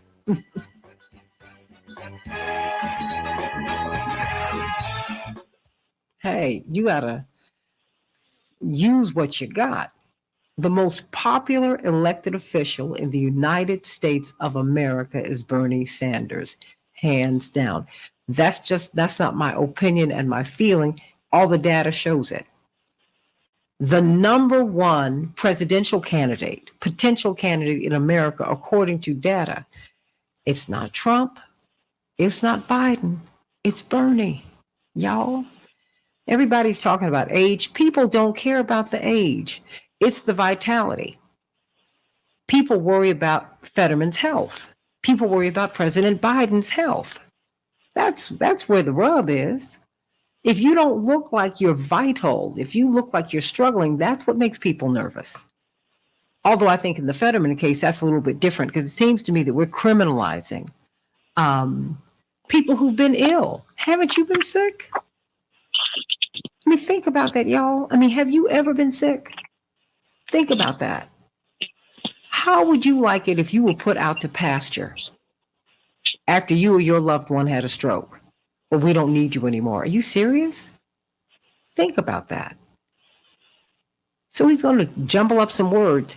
Cognitively, he's all right. There's a disconnect, or should I say there's a reconnection that's happening between the head and heart, if you will. Just, his brain is rebooting.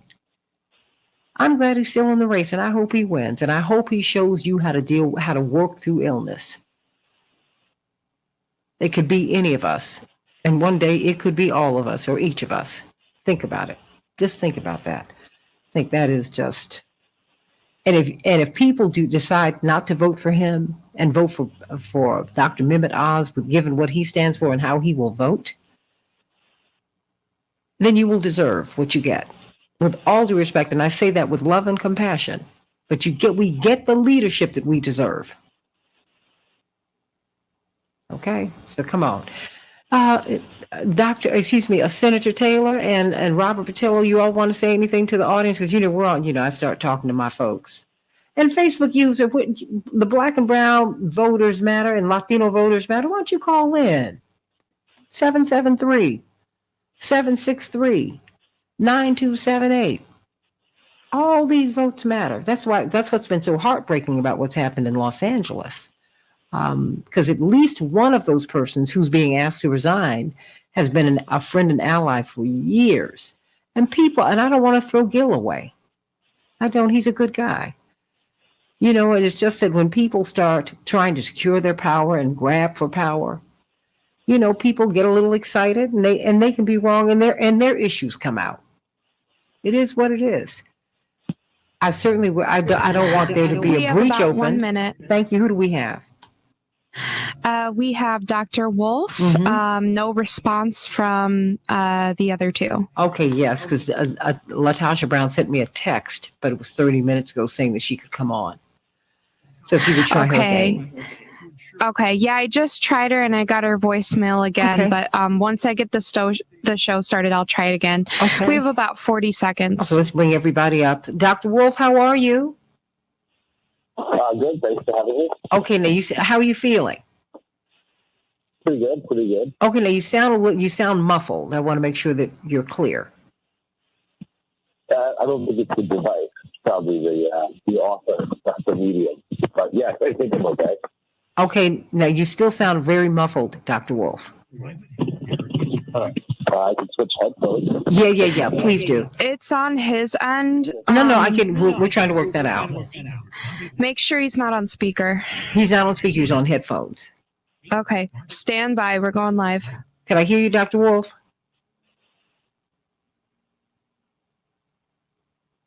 We can change the world, change the world, change the world.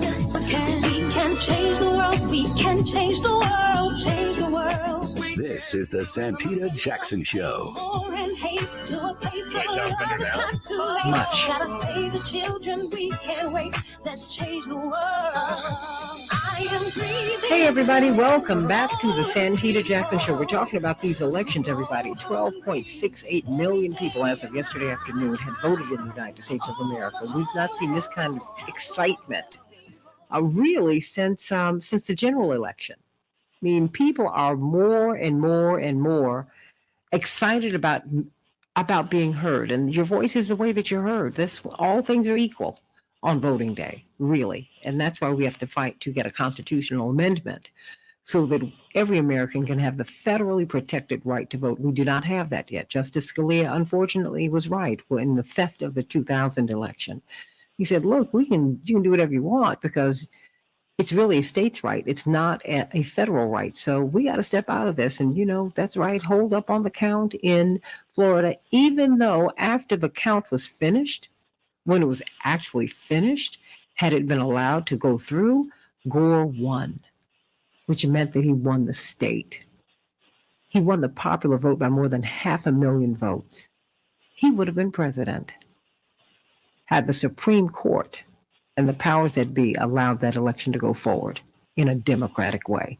So as we're talking about fighting for democracy, don't think that fight started in 2020 or 2022 or with Trump. The election of 2000 was stolen.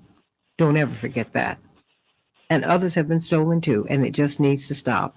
I'm Santita Jackson. This is WCPT 820, the nation's largest progressive talk radio station, and AM 950 radio, the voice of progressive Minnesota. I want you to meet my morning stars on the Santita Jackson Show YouTube channel, the Santita Jackson Show YouTube channel, and on the Santita Jackson and Friends page. We got a lot to talk about today. Of course, it's Thursday, so you know what time it is. It's time for Dr. Max Wolf to give us his overview of what's happening in these midterms. We've been talking with Robert Patillo, Southeastern Regional Director from Rainbow Push, absolutely brilliant lawyer, absolutely brilliant guy, host of his own show on WAOK every Sunday from 1 to 4 Eastern Standard Time, the equally brilliant Wisconsin State Senator, the rebel, Senator Lena Taylor. I always have to tease her about that, Dr. Wolf, because I met her when she and her colleagues had run away trying to save democracy when they were dealing with Governor Scott Walker. Wow. Imagine my surprise when I walked into Reverend Jackson's office and saw her and the runaway senator sitting right there. I said, what is she doing here? Where are the police? Is everybody going to get arrested? Oh, Senator Taylor, before I get to you, Dr. Wolf, Senator Taylor, just generally, what's happening? Are you seeing voter suppression in Wisconsin? Because Wisconsin is an interesting state. We think that voter suppression just belongs in the South, and that's not true. I mean, you were running for mayor in Milwaukee. Did you all have 5 or 6 precincts open? Only 5 were open out of 180. And say that one more time. That was crazy. No, say that one more time. Only 5. Out Only of 1, 2, 3, 4, 5 were open out of 180. Okay. It was 6 hours of waiting, 6 block long lines. When I tell you that it was horrible, people were told after waiting in line that they were in the wrong place and had to go somewhere else. So this time, we definitely have more polling locations open. The number of early vote locations, at one point they had one early vote location. They had closed all of the voting locations for about a week during early voting after a few days in last time. And then they never opened the ones that were doing high numbers. So far, we not only have a number of early voting locations, people are taking people to the polls. There are rides for people to the polls. We do have a emergency response team so that people can call in. We have started something that we call Election Central, and we go all day on Election Day on the radio so that people can call in to say if they're having problems somewhere. But during early voting, we encourage people to do the same if they go in places, because, one time during early voting, we had a candidate, the then mayor of the city of Milwaukee, go into polling locations, which is against the law. He was not charged. He was not prosecuted in any way, but he was allowed to go into the polling location, not for the purposes of voting. So we have people to be able to deal with those emergency response issues. Also, if we see those things happening, people are able to call in to 860 414 444 5250, and people are able to call into their election commission at 414-286-CITY and be able to say those things. We also have the emergency response through the party, and people are able to call in those issues also. So I'm here to tell you that I'll know the numbers soon. I wish I had them so that I could be excited. The energy looks like people are going and people are being taken to the polls. But I tell you, we're going to have to push all the way to the end and send us Bernie in case somebody's listening. I'm telling you, he's the one. That's all you got to send. Bernie, send him. Before I go to the callers, Dr. Wolf, what do you see? I mean, we're breaking records. 1 million people, as of a couple of days ago, had voted in Georgia. Almost 12.7, almost 13 million Americans have voted already. And more than 53 million absentee ballots have been requested. People really, really are engaged in this process. What are your thoughts? Yeah, Why do you think that's happening?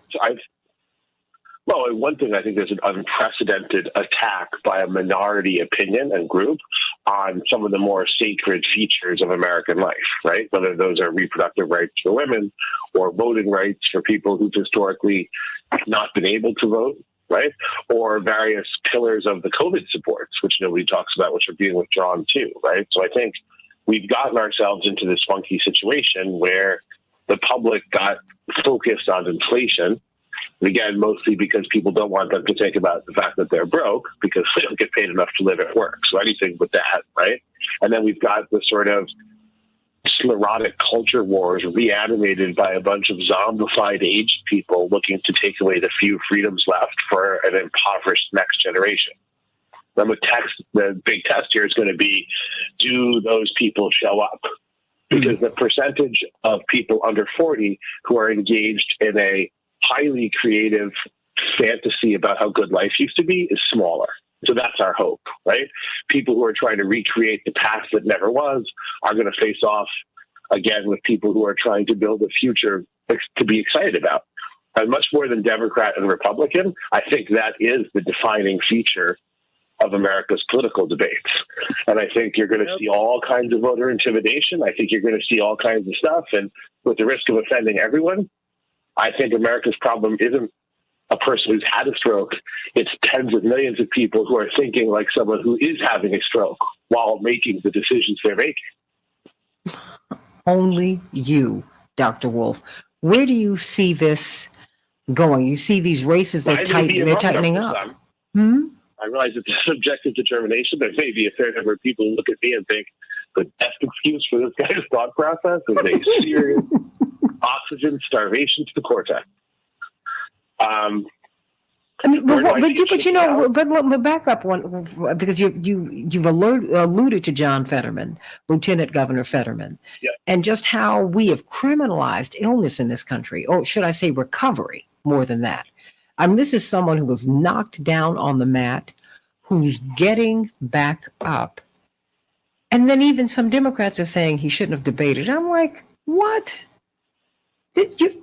Well, it might have been his idea to do the debate. He didn't have a choice. Politically, I don't think he had a choice. I really don't. Exactly, right? Yeah. It's not like he went out there screaming for the debate, right?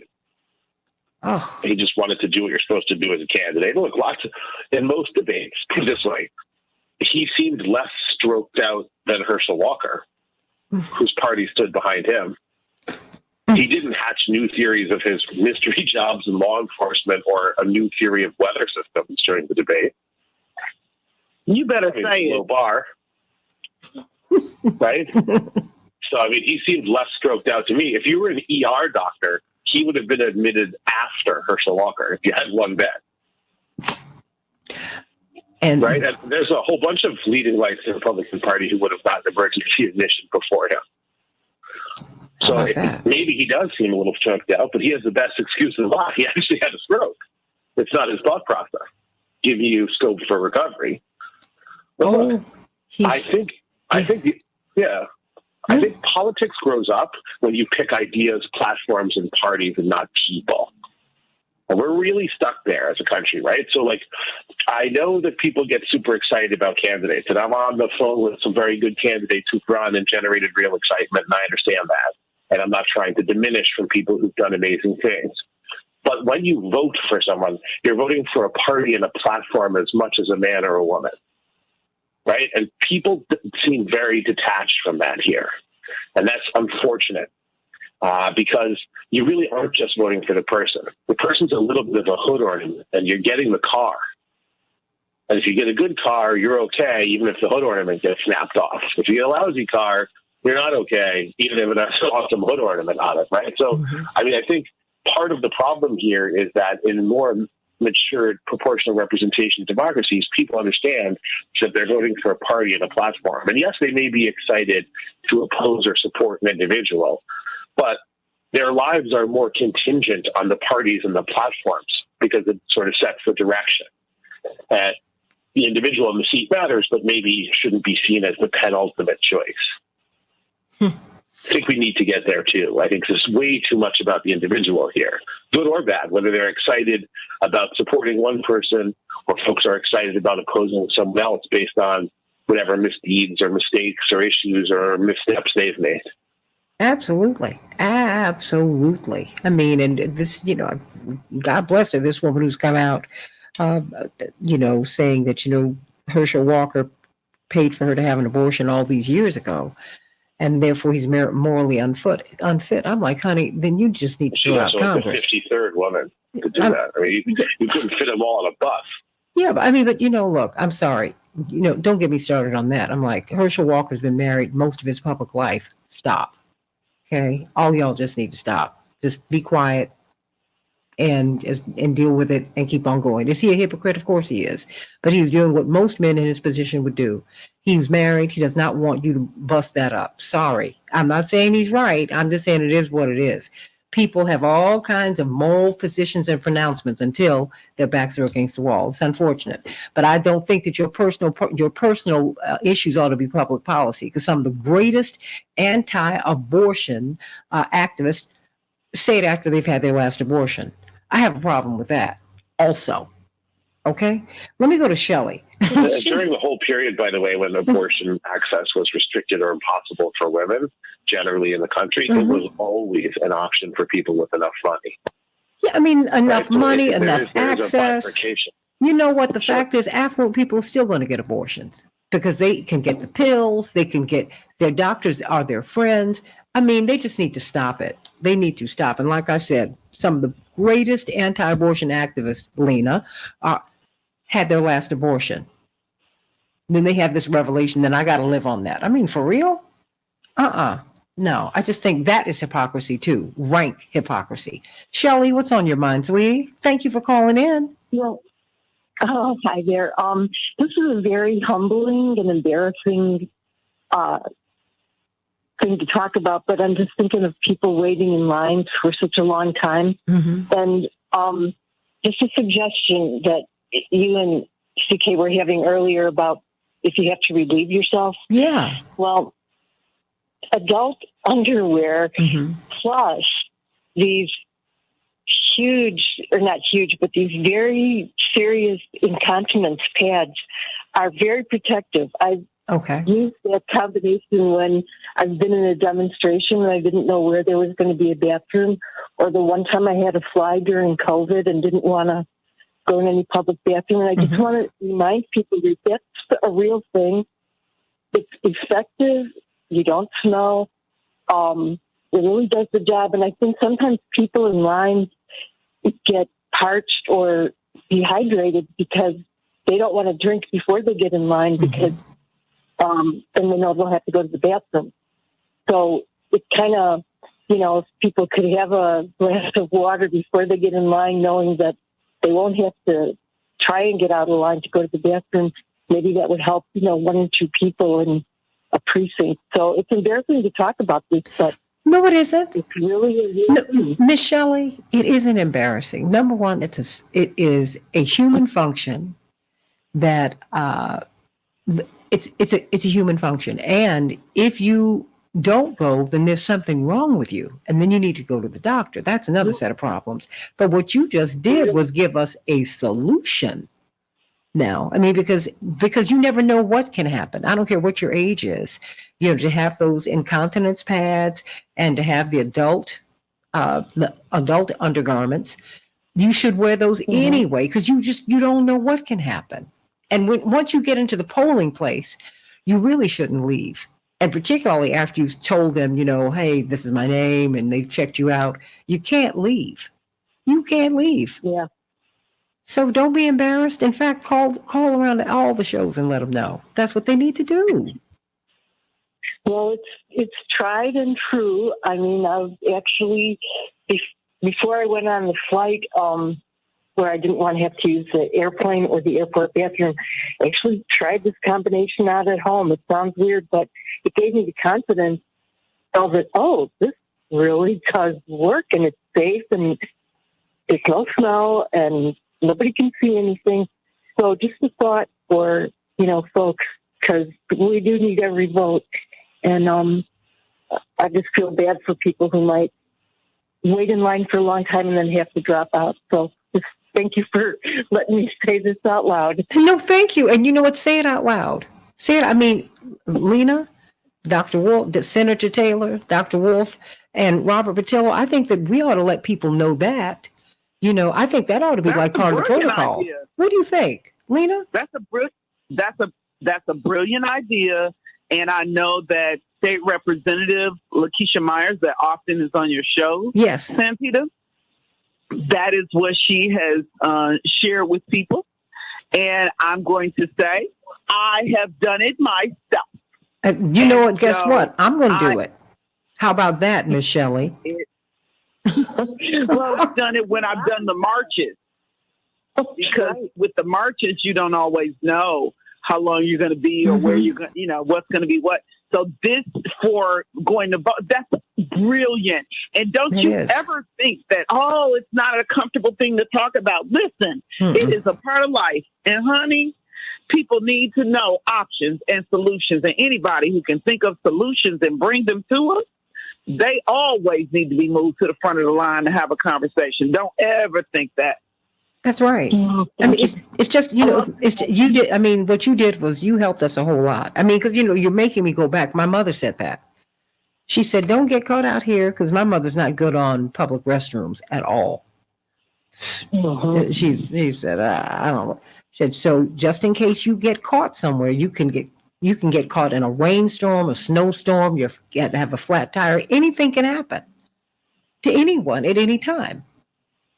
And particularly now, when Miss Shelley, you can't move out of that line. Once you have checked in, you are locked in until you vote.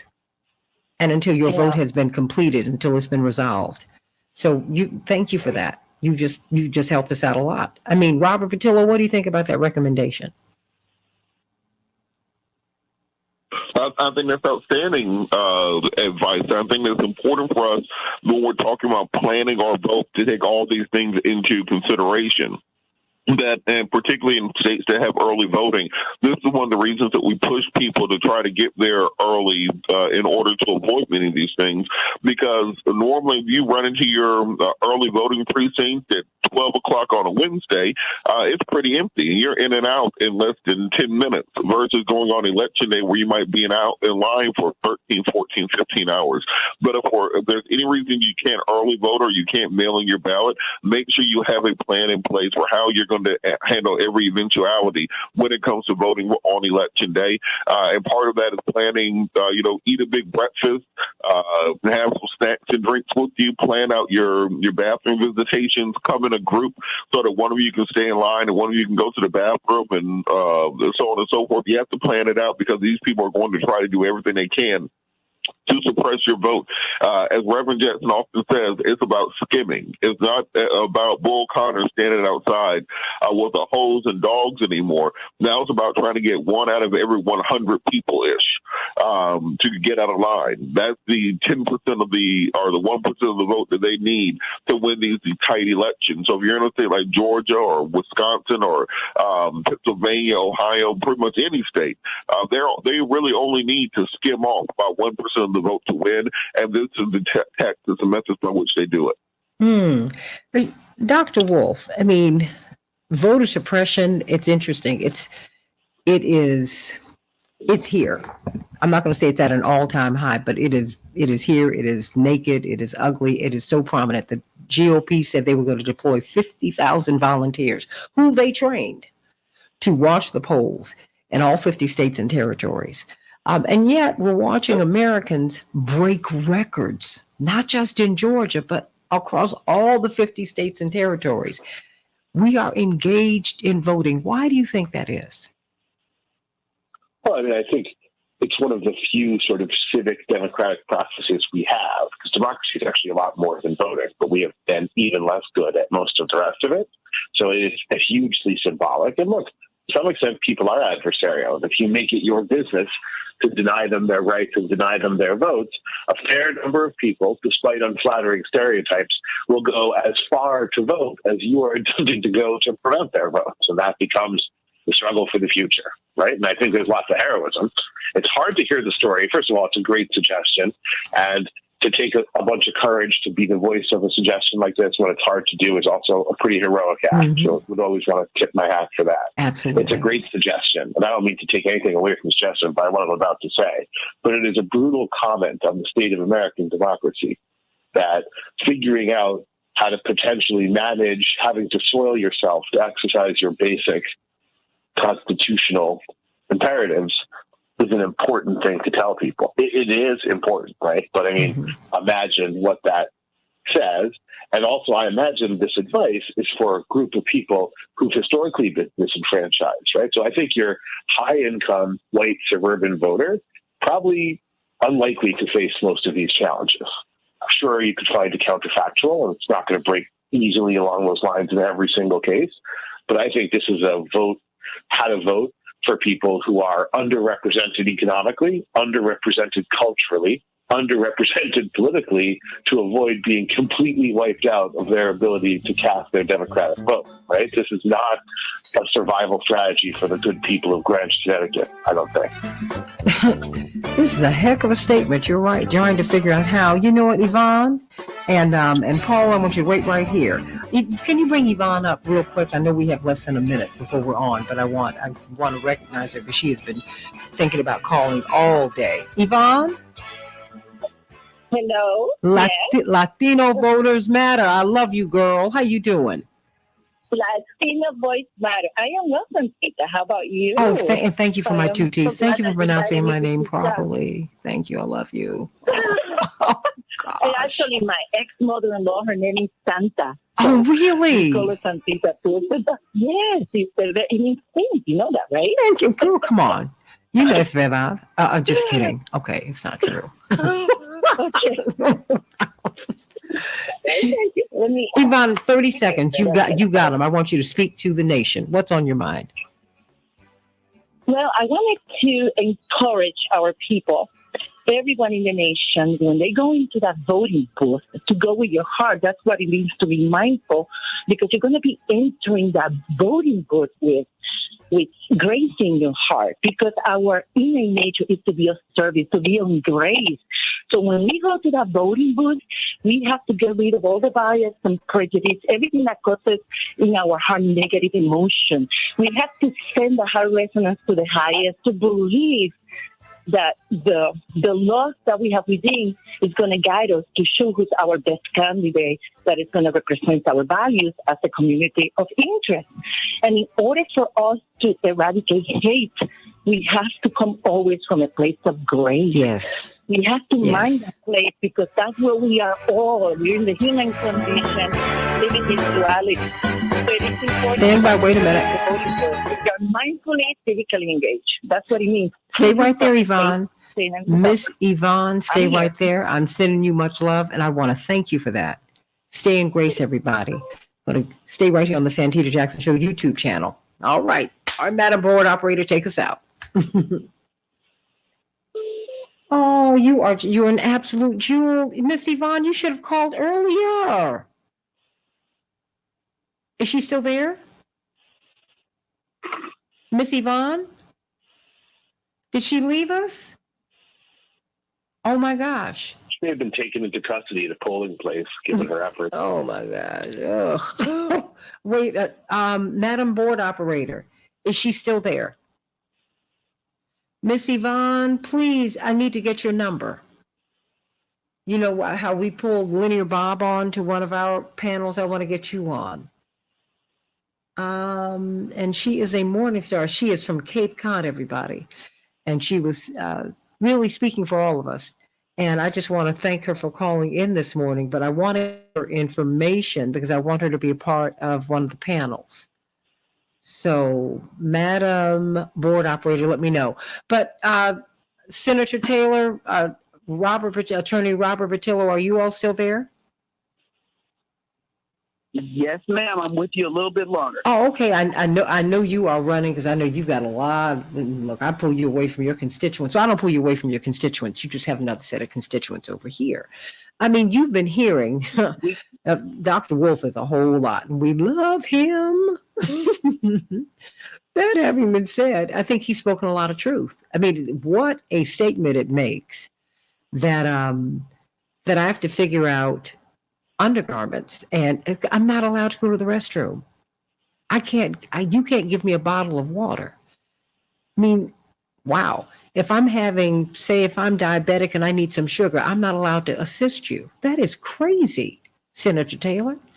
And then having Dr. Wolf, she ran for mayor a couple of years ago. Out of 180 precincts, 5 were open. 5.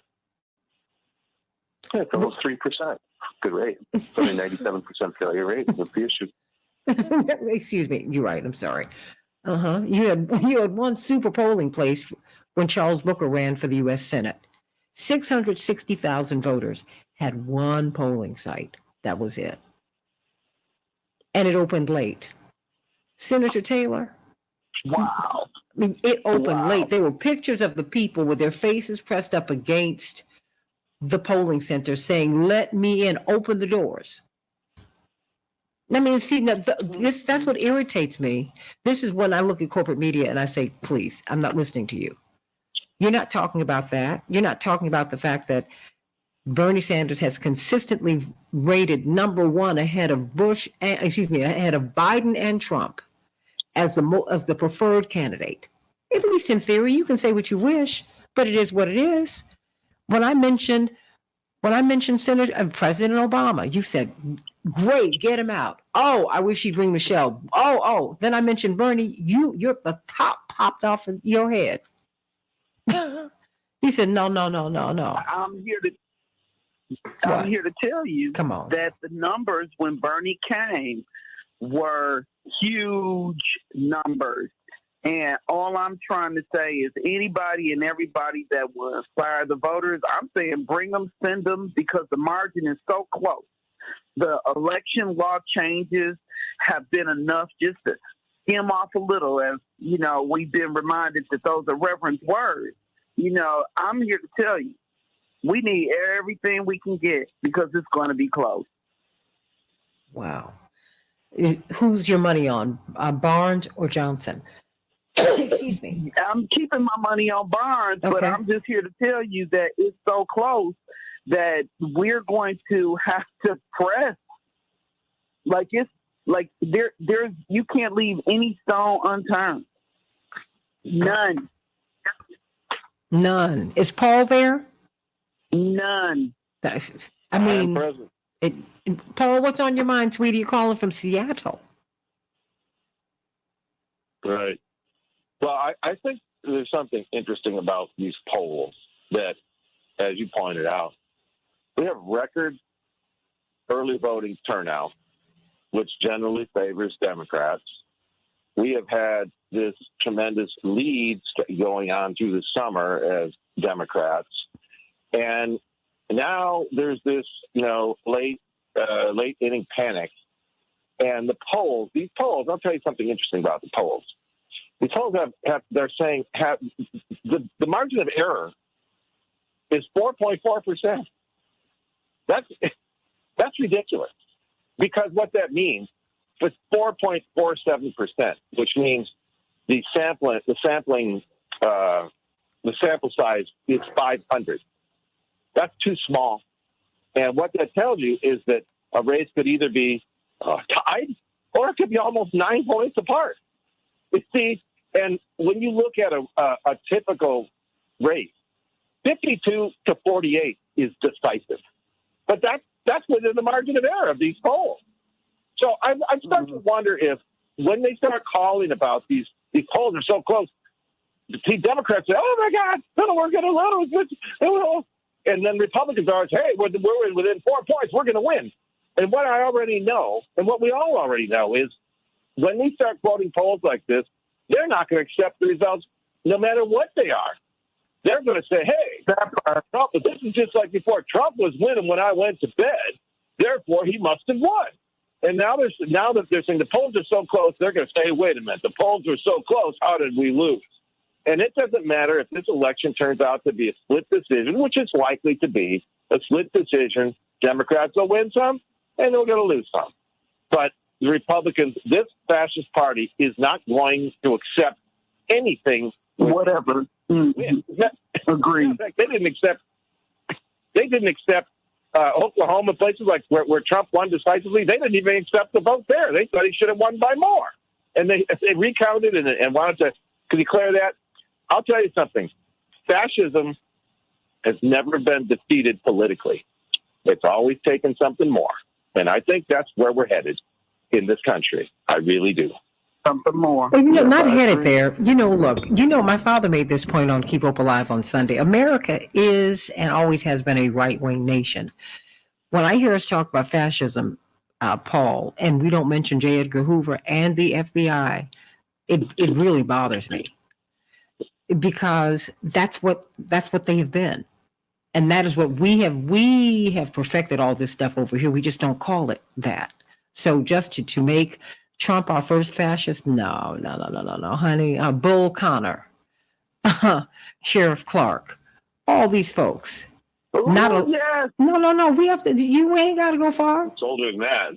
It's older than that. I mean, I'm starting there. Everybody that we admire has done their job fighting against it too, and this generation certainly won't be exempt from that struggle, right? So it is also a struggle. And I also think, look, don't let your opponent frame everything for you. They're going to do all kinds of stuff. Thank you. I think we're better off focusing on what we're going to do, right? I think that's the sort of better path.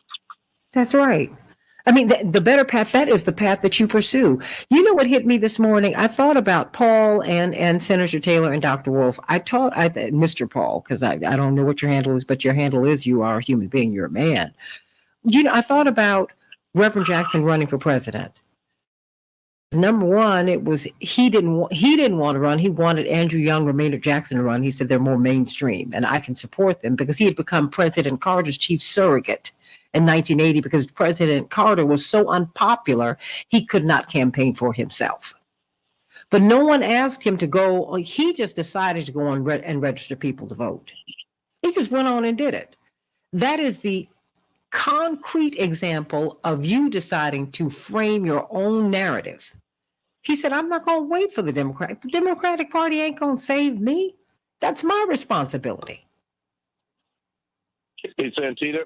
Yes, Paul. This Paul. I want to relate something to you that when Reverend Jackson ran, and I think he ran 84 and 88. Absolutely. That's it. Mm-hmm. Oh, yeah, because I know I've supported him, and I think this was in 88 because I remember kind of where I lived at the time. And I was a young man. I was still in East Lansing, Michigan. I was still at Michigan State. Oh, okay. And it was the first time. I think that I realized or had a sense of racism when there was a radio program, a talk radio program. Talk radio was kind of new in those days. And somebody was talking about, okay, what do you think about Gypsy? And I supported Reverend Jackson. I was really stoked for him. And some woman on a radio program said, well, I don't know. This is what she said. She goes, I don't know. Because if you get that black man in that White House, and then she left it there, and I just thought, are you saying, it's almost like is she saying the colors don't match? It was almost that blatant. I thought, sure. Oh, my God. I can't believe that's the way she said it. It was like, it just, in other words, it was almost like the colors don't match, and therefore, but you see, it was on a bigger, on a kind of on a deeper meaning. It was kind of on the one hand, like, oh, no, you don't want to put black on white. When it should be white on white. It was like, even though black people built the White House. I mean, that's what's yeah, exactly. So nuts. It was just so disgusting to me. But it's never changed. A design question. If only get painted the house yellow, they probably wouldn't support an Asian candidate.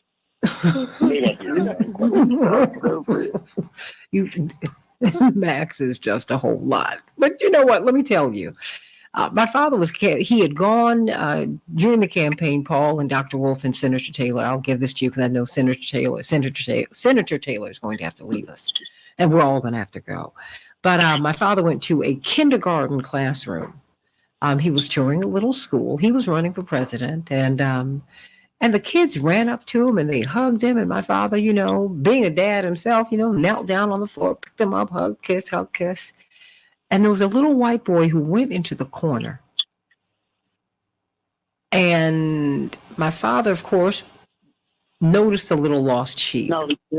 And he said, son, baby, why don't you come over here?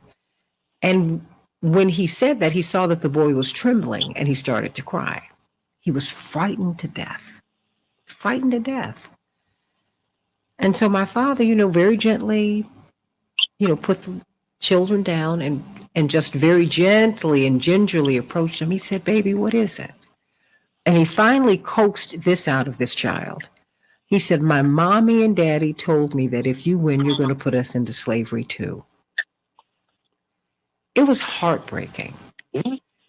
Well, a lot of people feel that, to be retributive is what we're going to do. Because a lot of people do that. People go into power and they hurt people the way they've been hurt.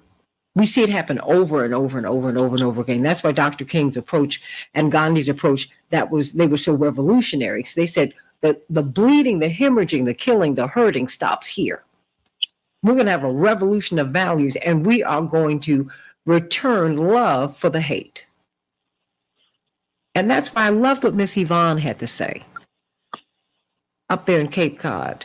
She's, one of our morning stars. And she said, hey. She's a Latino Voices Matter. And she said, let me tell you, we've got to have some grace. Start with love. Start there, stay there, everybody. That's why I want you to call me Miss Yvonne, because that really is it. And Miss Yvonne, I want you to send me your information because I want to get you on one of our panels. That's so important.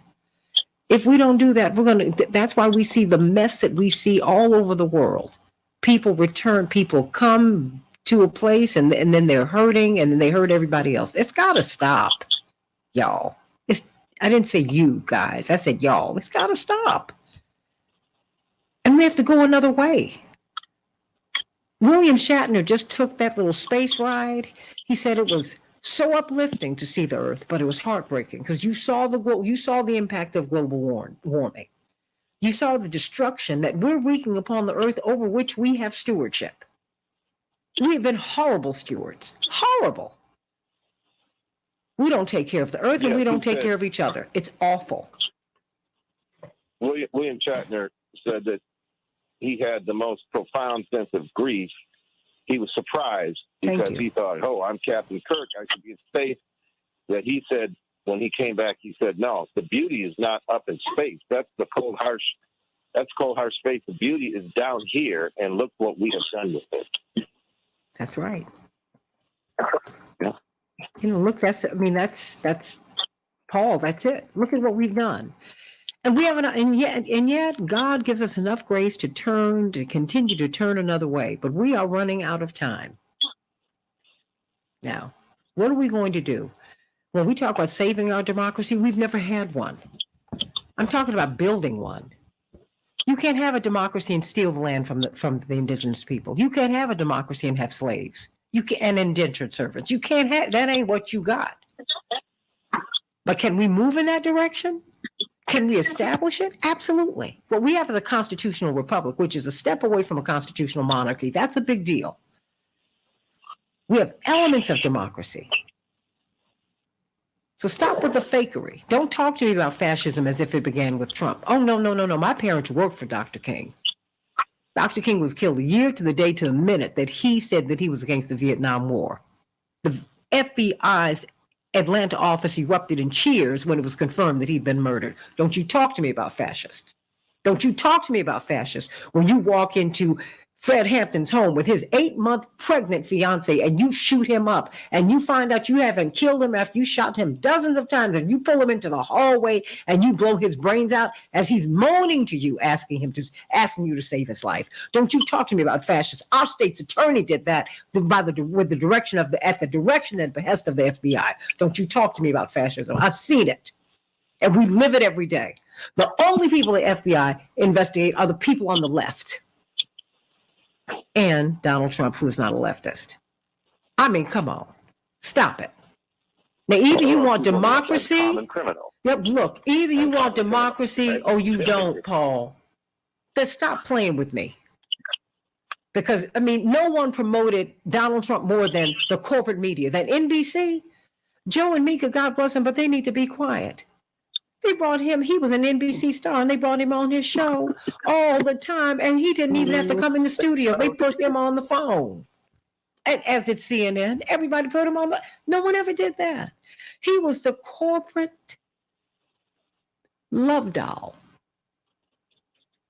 I can't believe him. No, y'all can believe him because you promoted him. Stop it. Just stop. Tell somebody else this foolishness. And you're doing your best to put Bernie Sanders' wife in jail. Remember when he rode the escalator and talked about taco salad? Oh. So it's very dignified. Do you understand what I'm saying?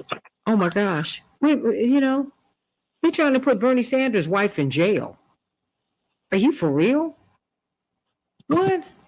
Look, y'all. Look, like I said. Santita, yes, I need to go, but I wanted to tell you about something about the FBI. Oh. The founding of the FBI was actually a rather laudable foundation. It was founded in 1926 to investigate the murders of members of the Osage Native tribe in northwest Kansas.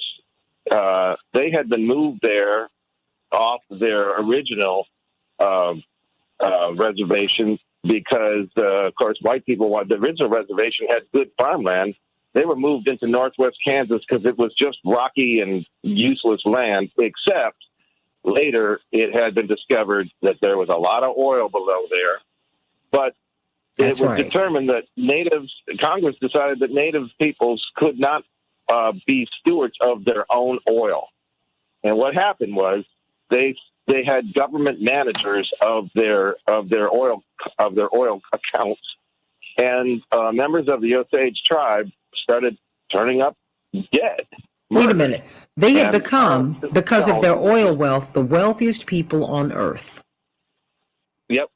And then the Attorney General at the time, Harlan Fisk Stone, who was later Associate Justice of the Supreme Court and later the Supreme Chief Justice, he was under Calvin Coolidge, appointed J. Edgar Hoover to head up the FBI to investigate these murders. And Justice Stone was actually quite a good justice. So what happened to the FBI happened after these murders were solved, and because J. Edgar Hoover, of course, became he had no boss. He is accountable to no one after.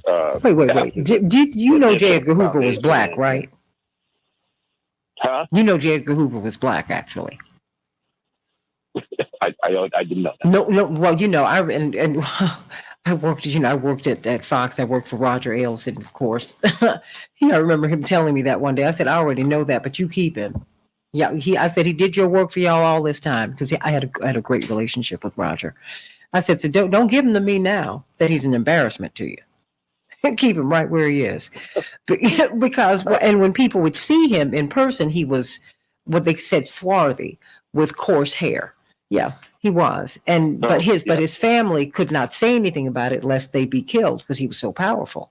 And they often use people who are members of a community. You use Jews to betray Jews, you use blacks to betray blacks, poor whites to betray poor whites. It just goes on and on. There's people all messed up and nuts. That's what we do. But I said, they can keep him. His cousin has written a book about his black origins. But if you see actual pictures of him, you see it. But that having been said, he hated black people. He was a homosexual who hated homosexuals. He was a cross-dresser who hated cross-dressing people. He was blackmailed by gangsters while he was supposedly winked out. He never pursued them. So you know what? When I look at them, he shaped the agency in his own image. Yeah. And doubtless there are some good people in it, like there are good people everywhere, but they continue to do work that is damaging to what we want to be the democracy. But that's what they continue to do. So however they started, this is where they've ended up, and it needs to stop. I mean, like right now. Mm-hmm. And I take it personally because Fred Hampton, I met a few times. I was a little girl, but I met him. And so many people I knew popped up, just jumped up dead, or they had been killed. It's like, what? What are you doing? And you only go after people who want to. The Black Panthers established the food program for children all over the country. You didn't feed children lunch and breakfast. That is what they established. Yes, the school breakfast and lunch program came out of the Black Panther Party. We kill people who do that. We kill indigenous people who, oh my goodness, we gave you this land. We gave you your land back, and oh my goodness, we could make a lot of money off it, but we're going to give it to some white folks because we don't want you to have it. I'm sick of that. And everybody else is sick of it too. And America is not going to be blessed until America does right, Paul, by everybody. Amen. By everybody. And that does not mean white people get shortchanged. It means that no one gets shortchanged. It means everybody gets the right change. It means that everybody wins and nobody loses. You might not get everything you want, but you'll get everything you need. And the doors of opportunity will be swung wide open for everybody. That's what this means. White people cannot win while I'm losing. You can't win. You ain't gonna win.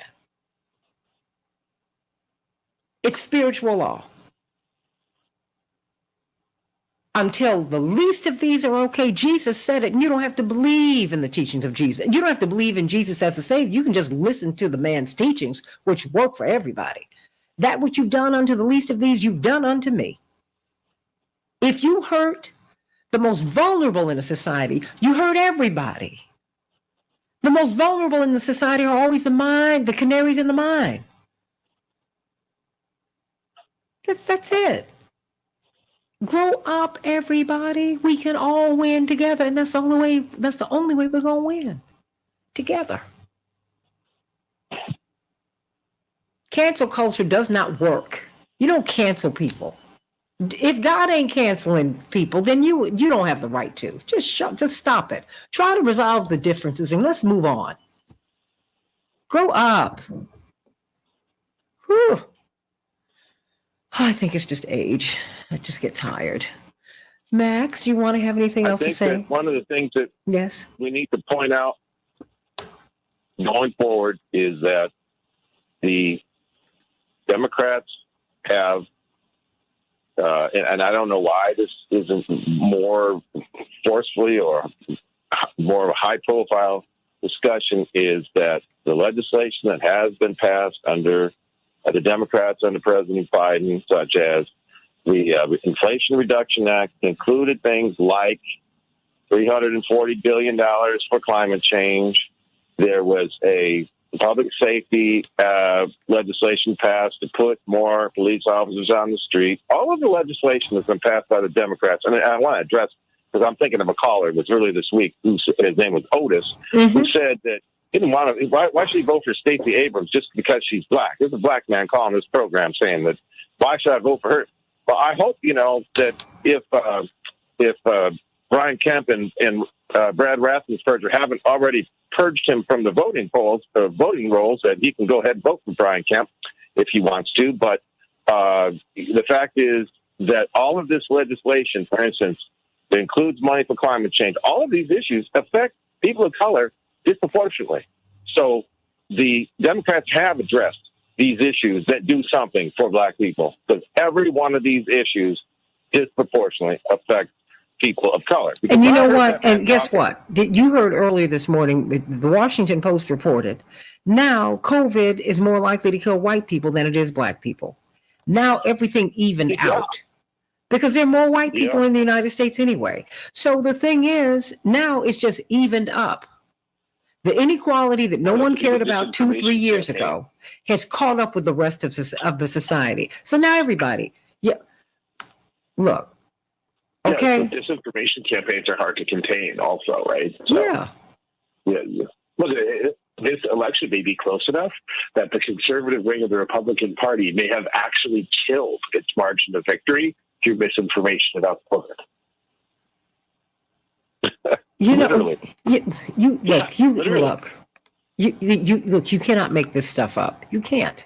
Nor should you. I think that's statistically valid. It's at least worth a hypothesis test. It's possible. Obviously, depends on how close things are, who wins, and all the rest. And that's unknowable and unknown now. Put it this way, if you do know, I think they're just really talking about raw numbers. But the point is this: America has had an opportunity, Paul and Dr. Wolf, to resolve a lot of issues. My mother said this. My mother's so brilliant. She said, but every time we turn away from making progress, we've had an opportunity. You had an opportunity to establish a healthcare system that took care of everybody. You had that opportunity. You had an opportunity to take all of these profit-making corporations out of our healthcare. They refused to do it. You just let Merck and Pfizer and everybody else lie to us about the efficacy of these medicines, about what they did. You decided to change the definition for them. Yeah, they did all of that. Did these medicines do some good? Yeah. You denied people treatment. They did all kinds of things that were just wrong. And they made more money than ever before. And Facebook will probably cancel this broadcast because of that. They'll put me on hiatus like they did the other day. I'm so tired. I'm tired of you too. And people getting tired of y'all. Just stop it. Metaverse program they have. Well, no, the thing is, if you would just tell the truth to people and take your hits, because sometimes you win, sometimes you lose, sometimes what you make works, sometimes what you make does not work, Max, then people can trust you. But when you just continue to lie, I mean, about everything, and when people continue to get hurt, you lose people's trust. You think January 6th happened out of thin air? Absolutely not. Now people, the so-called right, and it's a little bit more complex than that. It's a little bit more complex than Republicans. It's a whole lot of people who have a whole world of hurt. Every Trump supporter is not some raging racist, and every Democrat is not some progressive. All that is, just stop it. Some of the most racist, offensive people I've met have been Democrats. I grew up in Chicago. The Democrats opposed everything that would advance Black progress when I was growing up. And if you're a progressive, you still have to fight the party in Chicago and all around the country. Today, they want corporatists. They don't want populists. Today. Don't play with me. That's why more and more Americans are becoming independent. They're sick of them both. Our elected officials need to deliver for us, not deliver us to the corporation so that we can be their slaves. It needs to stop. And I mean it. Well, all right. We have a misunderstanding about what the Constitution provides for us. And, it's supposed to protect us from tyranny, from a tyrannical government, but it doesn't protect us from tyrannical corporations. That's the problem. And it also doesn't protect us, apparently. And this kind of decision was made, in 1874, is that you're not protected. And I'm talking about the United States versus Cruikshank case, where basically the freedmen in Louisiana and Colfax County were murdered, hundreds of them, for occupying. These were Republicans, Lincoln Republicans, who occupied the courthouse to prevent it being taken over by the slaveholding Democrats, and they were shot to death. And what the court ruled was that, only the 14th Amendment only prevents the state from infringing upon your rights, not from individuals. And this is exactly what has gone down in the Texas law. The same exact thought process is how the Texas law about putting vigilantes out to stop women from having abortions, is that they can sue you. So, but it's disingenuous that the state is commissioning people to be vigilantes and file civil suits against people who provide for women's health choices. This is just, honey. If you know what it feels like, it feels like slavery. Now, mind you, we need to have a more nuanced discussion about abortion, because I don't feel comfortable with it personally. Wait a minute. When the child is viable, no, you need to give that baby up for adoption. That's how I'm feeling. But I'm not going to make my feeling. You can feel it. You can feel it one way about one pregnancy and a different way about another. But I think you have to be consistent, because I'm someone who believes in the preservation of life, but I believe that goes from conception to death. We don't believe in prenatal care. We don't believe in preschool. We're not pro-life. This is a game we're playing here. It's just like the game we're playing with Herschel Walker, but even that is a game. Because if you think Herschel Walker is the only one who behaves this way, this is a big old good-looking Black athlete who all these women, primarily white, he liked them, they liked him. He liked them, they liked him. They didn't care whether he was married or not. He didn't either. So, really, don't pull me into that. That's y'all's business. And don't parade these women before me as victims, because they're not. They were laid up with somebody's husband, and you know what? You get what you get. I'm sorry, y'all. That's how I feel about it. I'm not apologizing. I'll add more to it before I take anything away from it. I'm feeling some kind of way about it. And everybody feels that way. Everybody can understand all these excuses folks come up with until you get a man yourself. And when you get a man, then you're like, oh, wait a minute, he better not. So come on. The same should count for Mrs. Herschel Walker. All you have to do is say no, since he's not known as a rapist. Hello? So everybody, let's stop. I don't want to hear that. This is bare knuckle politics. And in bare knuckle politics, people don't care what people's personal lives are. There's a certain senator who we loved very much, who was involved in the death of a woman, Paul. He survived, and she drowned in the car. But he was the lion of the Senate. Okay, I get it. I mean, you know, so I'm just saying, come on, y'all. I mean, just, you know, if all that matters is getting him into that seat, then y'all just tell me that. So do not ever have another campaign on morality and oh, so-and-so slept with so-and-so. Not when my mother would not allow me to be a Senate page. Okay. I read in the encyclopedia. I thought I believe in the fairy tales. I subscribe to Harlequin magazines, Harlequin romances, the books. I got 4 every month. Oh, I was in heaven. I loved it. My mother thought it was the dumbest thing, but she indulged me.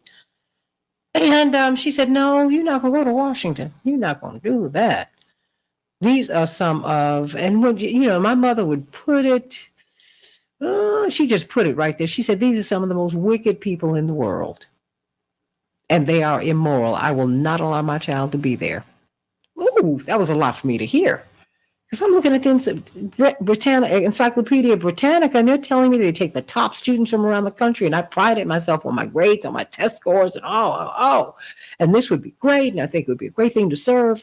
She said, Well, when I was in high school, it turns out one of our Illinois representatives, and then remember Congressman Stubbs from Massachusetts, and then Congressman Crane was going with one of the underage interns, and then Mr. Stubbs was going with one of the boys who was working for him. Lord have mercy.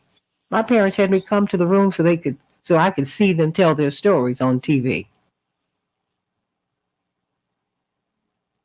Right. Power corrupts people, everybody, and you just need to ask God for grace so that you do not become corrupt yourself. Okay, so everybody, let's just grow up in our politics. Let's, the way that Herschel Walker is going to vote. That's all we're looking at. Someone's personal life, I don't want to hear any more about that because I don't care about your personal life. I really do not care. Unless you're rolling up on my niece or something like that, then we're going to have a problem. Now I'll take care of you myself. Or my nephew. I honestly think that Herschel Walker is going to regret if he actually wins. I think he will live 6 years to regret the entire time that he's there, because I don't think the man would sit through the shortest of Senate sessions with the Senate in session. I don't think he could sit there.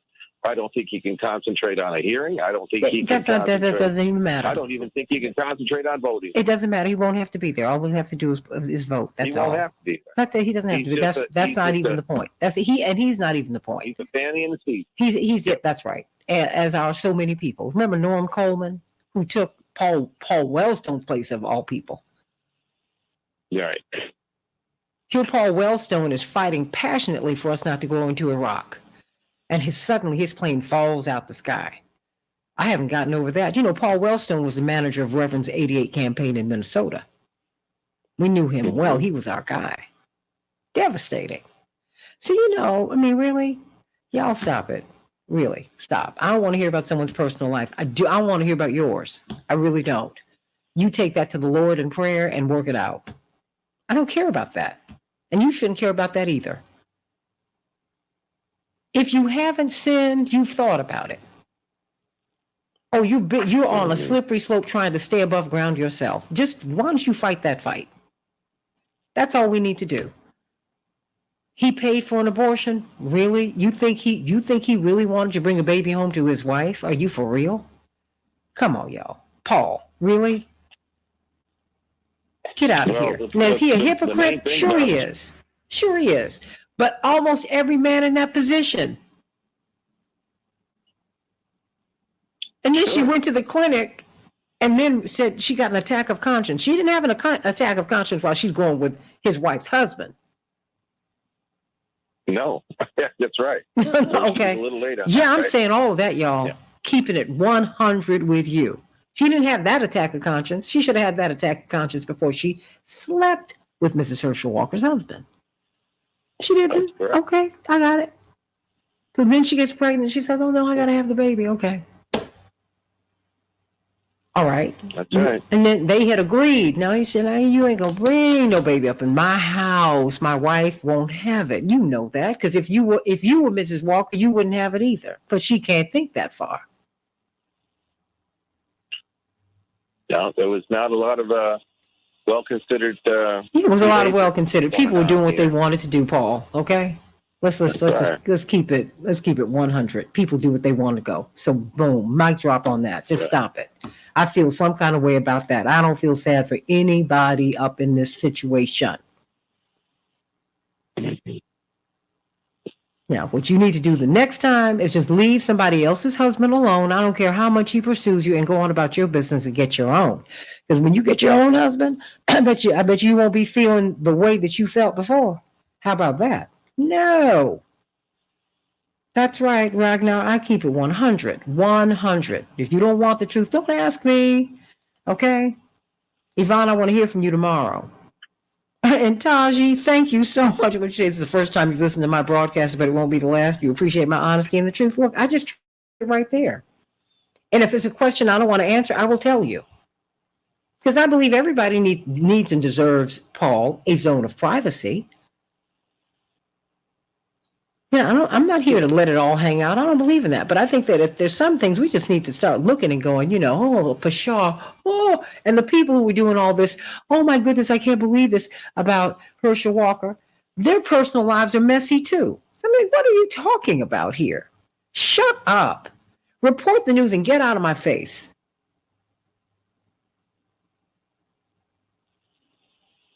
Right. Absolutely. The point is, what is he going to do, or what is his intention as a U.S. Senator? And that's the part that he has not articulated in any sense yet. No, because you know what, Paul? You know what's vulgar to me? Poverty is vulgar.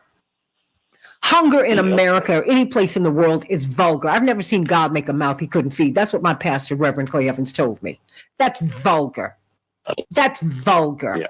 That's not vulgar to you? Poverty's not vulgar to you? Denying someone the right to develop their mind and their talents and their skills and their gifts from God, that's not vulgar to you? That's vulgar to me. What you do in your personal life when you shut your door, that is your business. Everybody's doing something, or they're thinking about it, or they could do it if given the opportunity. I don't want to hear that. I want to hear what you are going to do to address poverty. The closed doors of opportunity. Endless war. A peace that we cannot ever seem to come up with. Talk to me about that. Well, let me put this verse to you. You remember the I guess it's the part where Jesus is dining, and the woman that I guess it's Mary, it's probably Mary of Bethany, who comes and anoints Jesus with an alabaster bottle of myrrh and pours it over his head. And they say, "Why, woman? Why did you do that? You wasted it. This could have been sold and money given to the poor." And Jesus said, "Let's read between the lines." Jesus says, "No, you'll always have the poor, but you will not always have me." And I read between the lines. And to say this, it's always a confusing verse when you say, "You always have the poor, but you will not always have me." And I think what I read between the lines is to say that he said, "You'll always have the poor because that's the way you are. But you will not always have me because that's the way you are." When you could be rid of the poor and always have me, but you won't because that's the way you are. That's what he said. And what we can do is help to lift people up, but I don't need to hear a growling belly. Because of course there's a poor mindset. As a man thinketh, help me out, Paul, so is he. Yep. We are our thoughts. And Jennifer, you're right. Many married men pursue single women, but as a single woman, and I have been that for a minute, You need to find out who's pursuing you. You don't investigate him. You don't find out who he is. You haven't met his friends. Sis, come on now. If you haven't met his friends, if he has not brought you all, because a married man ain't courting you, because you ain't gonna meet his mama, his daddy, his brothers, that ain't gonna happen. So just stop it. No, that ain't happening.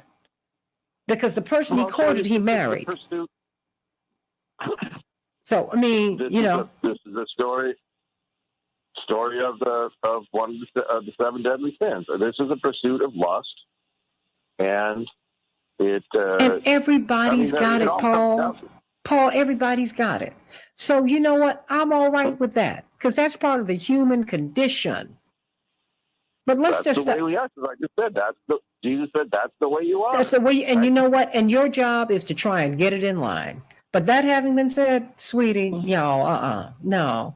And he pursued me. So what?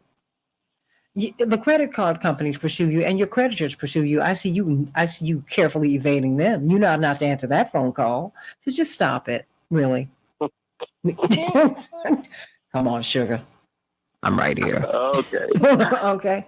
I want to say good morning. I love you, Paul. I know he's like, oops, gotta go. I'm with you. But I just put it right there, okay? That's all I'm saying. Let's just stop it. I mean, and they can censor me, Michael. That's all right. That's all right. I'm about to launch my website, so we'll be able to stream it right on over there, and y'all can hear.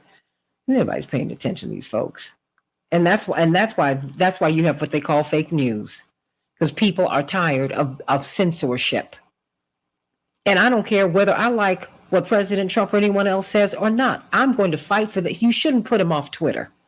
For what? Because you arbitrarily decided you didn't like what he said. Somebody did that to Dr. King too.